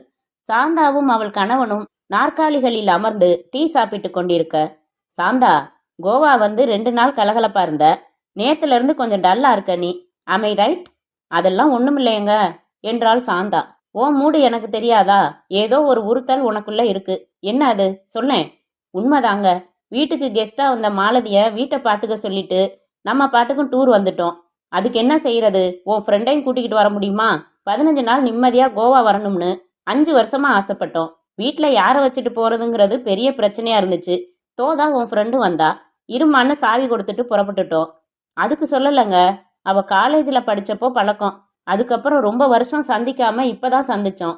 அவ பத்திரமா வீட்டை பார்த்துக்குவாளான்னு. இந்த பாரு, சந்தேகம் பொம்பளைங்களோட தேசிய வியாதி. இதுக்கு மருந்தே இல்லை. அவ மேல உனக்கு பூர்ண நம்பிக்கை இல்லைன்னா வீட்டை ஒப்படைச்சிட்டு புறப்பட்டுருக்கவே கூடாது. வீட்டில் ஃபோன் இருந்தாலாவது தினம் ஒரு தடவை ஃபோன் போட்டு பேசிக்கலாம். நான் அவளை சந்தேகப்படலைங்க. இருந்தாலும் இத பாரு, எல்லாம் நல்லா பாத்துக்குவா. வந்திருக்கிறது ஜாலி டூர். இங்க வந்து நீ தொணன்னு எதையாச்சும் பேசி மூட அவுட் பண்ணிடாத, புரியுதா என்றான் அவன் கண்டிப்பான குரலில். சரிங்க, இனிமே இதை பத்தி பேசல, விடுங்க. வாங்க, அப்படியே ஒரு அவுட்டிங் போயிட்டு வரலாம் என்று உள்ளன் சால்வையை எடுத்து போர்த்தி கொண்டு எழுந்து கொண்டாள் சாந்தா மலர்ச்சியுடன். அத்தியாயம் 17. பினம் கடற்கரையில் இருந்து கைப்பற்றப்பட்ட 5வது நாள். எஸ்பி அலுவலகத்தில் அட்டென்ஷனில் நின்றிருந்தார் இன்ஸ்பெக்டர் அருள்தாஸ். ஏன் சார், 5 நாள் ஆச்சு, யார் கொலை செஞ்சான்னு நீங்க கண்டுபிடிக்க முடியலன்னு சொன்னீங்கன்னா ஒப்புக்கலாம். எப்பவுமே அது சிக்கலான விஷயம். இறந்த பொண்ணு யாரு, பேரென்னு கூட இன்னும் தெரிஞ்சுக்க முடியலன்னு சொல்றது ஏத்துக்கிற மாதிரி இருக்கா? சார், நான் என் கடமையில எந்த குறையும் வைக்கல சார். செத்து போனவங்கள எடுத்த போட்டோவை வச்சுக்கிட்டு அந்த ஏரியால குடியிருக்கிறவங்க, கடை வச்சிருக்கிறவங்க, ஆட்டோ டிரைவர்ஸ், போனவன் வந்தவன்னு ஒருத்தர் பாக்கி விடாம விசாரிச்சு பார்த்துட்டேன் சார்.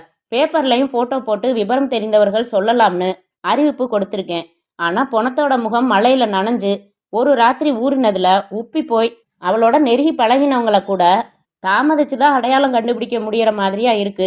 ஒரு ஹேண்ட்பேக், பர்ஸு ஒரு இளவும் கிடைக்கல சார். எந்த புருஷனாவது தன் பொண்டாட்டிய காணோம்னு புகார் கொடுக்கறானான்னு பார்த்தா அதுவும் இல்ல. இந்த மாதிரி சால்ஜாப்பு சொல்றத விடுங்க, டூ சம்திங். 2 நாள்ல இந்த கேஸ்ல ஏதாச்சும் டெவலப்மெண்ட் கொண்டாருவீங்கன்னு நம்புறேன். அதிகமா முயற்சிக்கிறேன் sir. You may go, come with results. முகம் குறுகி இன்ஸ்பெக்டர் அருள்தாஸ் வெளியே வந்து ஜீப்பில் அமர்ந்து சிகரெட் பற்ற வைத்தார். அருகில் அமர்ந்திருந்த தேவநாதன், என்ன சார் சொன்னார் என்றார் ஆர்வமாக. கம் வித் ரிசல்ட்ஸ்னு சொன்னாரு. எந்த மாநிலம் சார்? என்னையா கேக்குற? லாட்ரி சீட்டு ரிசல்ட் தானுங்களே அவர் கேட்டாரு. யோ, நீ யூனிஃபார்ம்ல இல்லைன்னா அரைஞ்சிருப்பேன். பேசாம வாயா. டிரைவர், வண்டி எடு. ஜீப் ஓடிக்கொண்டிருக்க போஸ்ட்மார்ட்டம் முடிஞ்சு ஜிஹெச்ல இருந்து வந்த அந்த பொண்ணோட துணிகளை நல்லா பார்த்துட்டீங்க தானே? சலவைக்குறி எதுவும் இல்லையே? இல்ல சார், சப்ஜாடா பார்த்தேனே. யார் அந்த மர்ம பெண்? என் தம்பி ஒருத்தன் கதை எழுதுவான் சார். அவங்கிட்ட கண்டிப்பா சொல்றேன், ரசிப்பான், யூஸ் பண்ணுவான். எதை? நீங்க சொன்ன தலைப்பதான். யார் அந்த மர்ம பெண்? அற்புதமான தலைப்பு சார். ஏன் விதி என்று தன் தலையில் தட்டி கொண்டார் அருள்தாஸ். இது கூட நல்லா இருக்கு, சோசியல் கதைக்கு வைக்கலாம். அத்தியாயம் 18. அலுவலகத்தில் சிந்தனையோடு அமர்ந்திருந்தான் குமரேஷ். விரல்களில் பிடித்திருந்த சிகரெட் புகைக்கப்படாமலேயே சாம்பல் சுமந்தது. விழிகளை உயர்த்தி சுவாமி படத்தை சுவரில் பார்த்தான். இறைவா, அந்த பெண் மாலதியை நான் கொலை செய்யவில்லை. அது ஒரு விபத்து.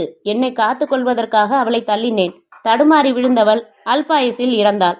போலீஸை வரவழைத்திருக்கலாம், உண்மைகளை சொல்லி இருக்கலாம். என்ன நடந்திருக்கும்? நிச்சயம் நம்ப மாட்டார்கள். என்னை கைது செய்திருப்பார்கள். என் மானம் போயிருக்கும். அதைவிட பாண்டியனையும் கைது செய்யலாம். அவனை பற்றிய உண்மைகள் உடையும். அனிதாவின் கனவுகள் சிதறும். அனிதாவின் எந்த சிறிய விருப்பத்தையும் நான் அலட்சியப்படுத்தியதே இல்லை. அவளின் ஆசை என்பது ஒரு அடிமைக்கு இட்ட கட்டளை போல எனக்கு. அனிதா கண் கலங்கி நான் பார்த்ததில்லை, இனியும் பார்க்கக்கூடாது. அதையெல்லாம் யோசித்துதான் அந்த முடிவுக்கு வந்தேன். இரவோடு இரவாக அந்த மாலதியின் நகைகளை கழற்றி கைப்பையில் எடுத்துக்கொண்டு கடற்கரையில் உடலை போட்டுவிட்டு வந்தேன். நல்ல வேளையாக எல்லாமே நான் எதிர்பார்த்தபடியே அமைந்துவிட்டது. மறுநாள் தினசரிகளில் அடையாளம் தெரியாத இளம்பெண் மர்மச்சாவு, கணவன் எங்கே என்று தலைப்பிட்டு செய்திகள் வந்தன. கொலை செய்தவர் யார் என்றோ, கொலை செய்யப்பட்ட பெண் யார் என்றோ இன்னும் கண்டுபிடிக்கவில்லை என்றே குறிப்பிட்டிருந்தார்கள். மேலும் நகைகளுக்கு ஆசைப்பட்டு இந்த கொலையை யாராவது செய்திருக்கலாம் என்று போலீஸ் கருதுவதாகவும் குறிப்பிட்டிருந்தார்கள். இப்போது சம்பவம் நிகழ்ந்து 5 தினங்களாயிற்று. மறுபடி அந்த பெண் சாவு பற்றி பேப்பர்களில் எந்த செய்தியும் இல்லை. என்னை தேடி விசாரிப்பதற்கென யாரும் வரவில்லை. இனி இந்த கேஸ் அவ்வளவுதான். போலீஸின் தூங்கும் ஃபைல்களில் ஒன்றாக இதுவும் மாறிவிடும். குமரேஷ் யோசித்துக் கொண்டிருந்தவன் ஒலித்த போனை எடுத்து, ஹலோ குமரேஷ் பேசுறேன். நான் பாண்டியன் பேசுறேன்ப்பா. ஹேய், உங்ககிட்ட இருந்து தான் தகவல் எதுவும் வராதான்னு நான் காத்துக்கிட்டு இருக்கேன். நீ நடுவுல ஒரு தடவை போன்ல பேசக்கூடாதா? சரி, எங்கிருந்து பேசுற? மதுரையில இருந்து தான். நானும் இந்த 5 நாளா ரொம்ப தீவிரமா முயற்சி எடுத்தேன் குமரேஷ்.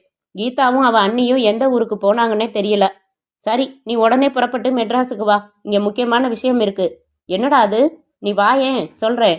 போனை வைத்ததுமே எழுந்தான் குமரேஷ். கார் எடுத்துக்கொண்டு தன் வீட்டிற்கு வந்தான்.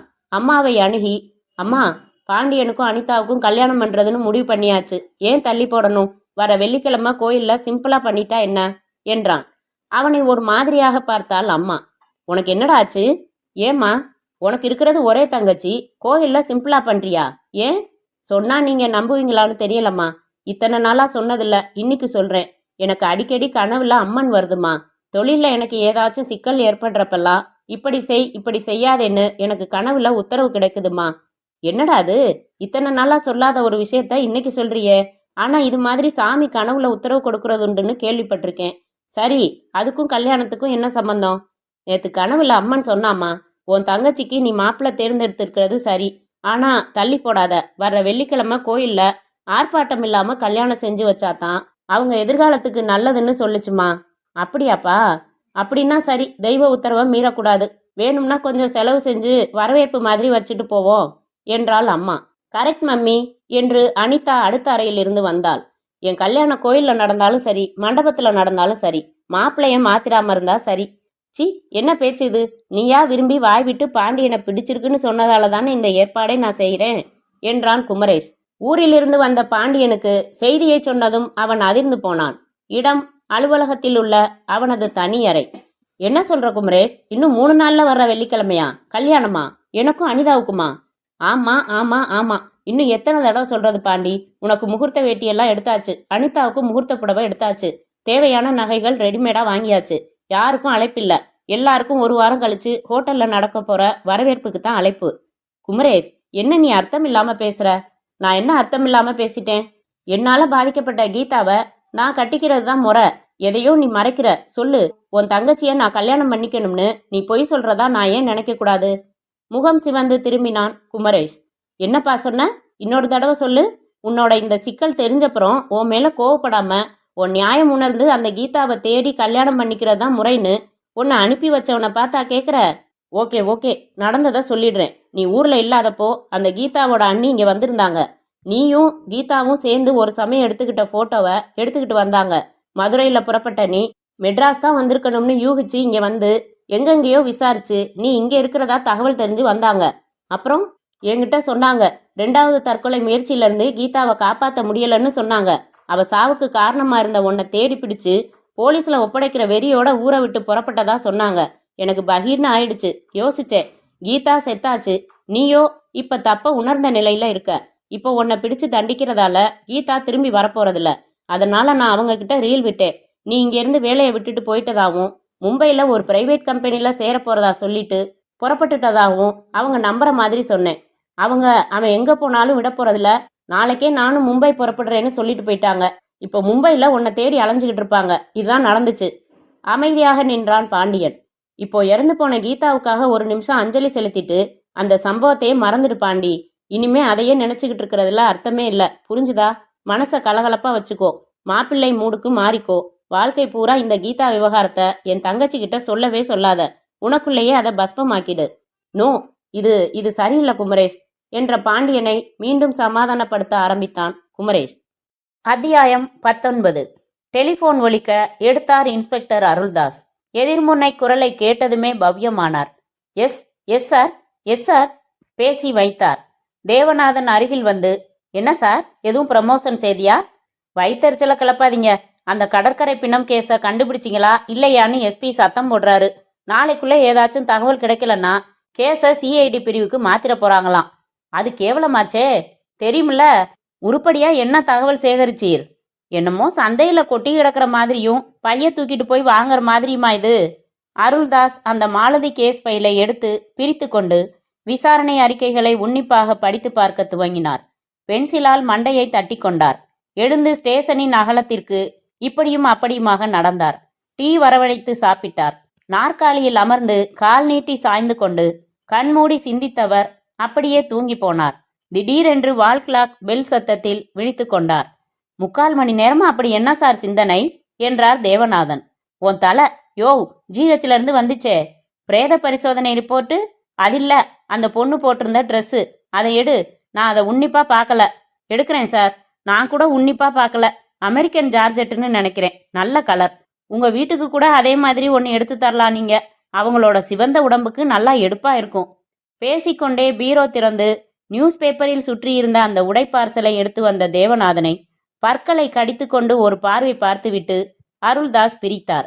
சேலை, ஜாக்கெட், உள்பாவாடை, பிரா ஒவ்வொன்றாக எடுத்து உதறி உன்னிப்பாக ஆராய்ந்தார். இறுதியாக பிராவை எடுத்து ஒரு உதறின போது அதன் உள்மடிப்பிலிருந்து மடிக்கப்பட்ட ஒரு துண்டு காகிதம் தரையில் விழுந்தது. தேவநாதன் ஆச்சரியத்துடன் எடுத்து அருள்தாஸிடம் கொடுத்தார். அருள்தாஸ் அதை மிக ஜாக்கிரதையாக பிரித்தார். அது ஒரு சிறிய துண்டு காகிதம். அதில் இங்கு பேனாவால் ஏதோ ரோடு மேப்பு போல வழி அடையாளம் வரையப்பட்டிருந்தது. தண்ணீரில் பாதி எழுத்துக்கள் கலைந்து போயிருந்தன. அதன் பின்புறம் புரட்டி பார்த்தார். அது ஒரு laundry bill. Saravana dry cleaners, T Nagar என்று முழு விலாசம் இருந்தது. ராஜேந்திரன் என்று பெயர் மட்டும் இருந்தது. 3 பேண்ட் 4 சட்டை என்று உருப்படி விபரம் இருந்தது. சார், இவ்வளவு பெரிய க்ளூவை அந்த பொண்ணு நமக்காகவே அந்தரங்கமான இடத்துல வச்சிருக்கா பாருங்க என்றார் ஏட்டு. ஜீப்பை ரெடி பண்ண சொல்லியா என்றார் அருள்தாஸ் மிக உற்சாகமாக. அத்தியாயம் 20. தி நகரில் அந்த மாத வாடகை லாட்ஜில் விடவிடவென்று இருந்த ராஜேந்திரன் விரல்கள் காற்றில் டைப்படித்தன. இந்த லாண்ட்ரி பில் உன்னோடது தானே என்றார் அருள்தாஸ். ஆமா சார். இதுல பின்பக்கம் ஏதோ மேப் மாதிரி வழித்தடம் எல்லாம் வரைஞ்சிருக்கியே, என்ன இது? சார், இது 1 வாரம் முன்னாடி ஒரு அம்மா இங்க தங்கியிருந்த பாண்டியன்கிறவனை தேடி வந்தாங்க. அவன் இங்க இல்ல, தன் ஃப்ரெண்டு கம்பெனில வேலை கிடைச்சு எப்போவோ போயிட்டான்னு விபரம் சொன்னேன். அந்த கம்பெனி அட்ரஸ் கேட்டாங்க. அனிதா கன்ஸ்ட்ரக்ஷன்ஸ் ஆஃபீஸ் அட்ரஸ் எழுதி எப்படி போறதுன்னு வழி வரைஞ்சு கொடுத்தேன். என்ன சார் பிரச்சனை? பெருசா ஒண்ணுமில்ல, அந்த அம்மா டெத் ஆயிட்டாங்க என்றார் தேவநாதன். அப்படிங்களா? என்ன அப்படிங்களா? சாதாரண டெத் இல்லையா, கொலை. பேப்பர்ல போட்டோ போட்டிருந்தமே, பார்க்கல? பேப்பர்ல வேலை வாய்ப்பு பகுதியை தவிர வேற எதுவும் நான் பார்க்கறது இல்லைங்க. உருப்பட்ட மாதிரி தான். அப்புறம் எப்படியா வேலை கிடைக்கும்? சரி, அந்த அம்மா பேர் என்ன, எந்த ஊரு, அந்த பாண்டியன் யாரு, அவனுக்கும் அவளுக்கும் என்ன உறவு? பாண்டியனை பத்தி தான் சார் தெரியும். மதுரையில வேலைக்கு முயற்சி பண்ணி கிடைக்காம மெட்ராஸ் வந்ததா சொன்னான். இந்த ரூம்ல கொஞ்ச நாள் தான் தங்கினான். அப்புறம் வேலை கிடைச்சு போயிட்டான். இந்த அம்மா முக்கியமான விஷயமா அவனை தேடி வந்ததா சொன்னாங்க. யாரு என்னன்னு விரிவா கேட்டுக்கலனா. சரி, இந்த பொண்ணு தான் உன்னை தேடி வந்ததா? அருள்தாஸ் மாலதியின் பிணத்தை எடுத்த புகைப்படத்தை காட்டினார். ஆமா சார்.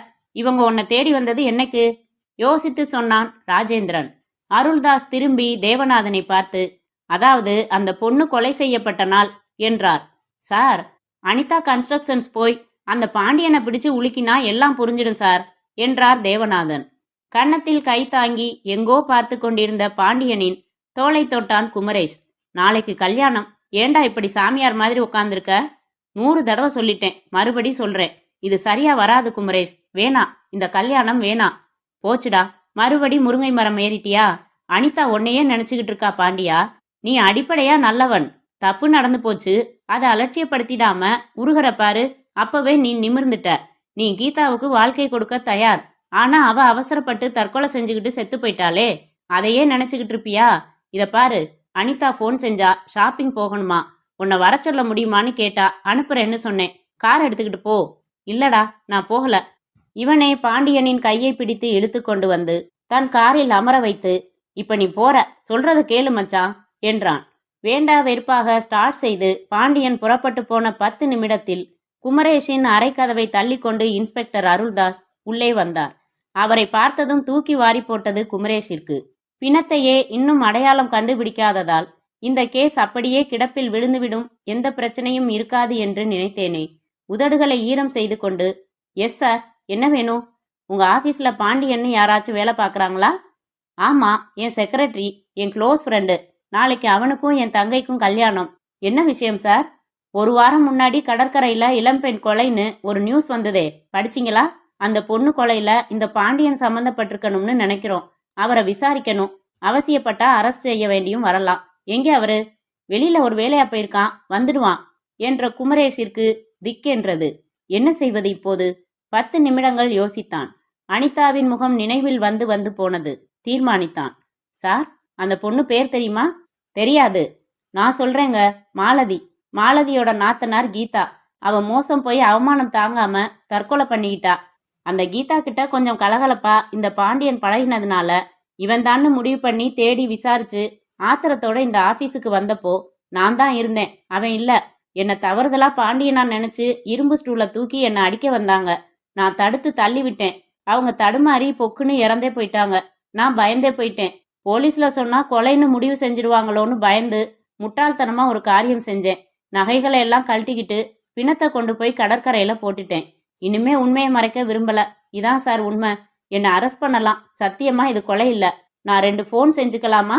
அசந்து போய் நின்றார் அருள்தாஸ். குமரேஷ் தன் கம்பெனி லாயருக்கு ஃபோன் செய்தான். அடுத்து வீட்டிற்கு தன் அம்மாவுக்கு ஃபோன் செய்து, அம்மா, ஒரு சின்ன சிக்கல். போலீஸ் என்ன அரெஸ்ட் செய்து. தைரியமா இருங்க, வெளியில வந்துருவேன் என்றான். அதே போல லாயருடன் ஸ்டேஷனுக்கு பதட்டமாக வந்தான் பாண்டியன். வெயிலில் வெளிவந்த குமரேஷ் பாண்டியனை தனியாய் அழைத்து போய், மும்பை அனுப்பினதா சொன்னது பொய், போலீஸ்ல சொன்னது உண்மை. கீதாவை மோசம் செஞ்சது நீதான்னு மட்டும் சொல்லல, அத கடைசி வரைக்கும் நீயும் யார்கிட்டையும் சொல்ல மாட்டேன்னு சத்தியம் செய்டா என்றான். பாண்டியன் கண் கலங்க நின்றான். சியரப், வக்கீல கேட்டேன், மோட்டிவ் கிடையாது, அதனால விபத்துதான்னு எஸ்டாப்ளிஷ் பண்ணிடலாம்னு சொல்லிட்டாரு. குறிப்பா அனிதா கிட்ட உன் வாழ்க்கை பூரா சொல்ல வேணாம், வா போகலாம். பாண்டியன் கண்ணீர் வழிய, நீ மனுஷனே இல்லடா, தெய்வம் என்றான். அதெல்லாம் அப்புறம், உன் ஆளும் என் ஆளும் பதட்டமா வெயிட் பண்ணிக்கிட்டு இருப்பாங்க, கமான்யா என்று நடந்தான் குமரேஷ். முற்றும்.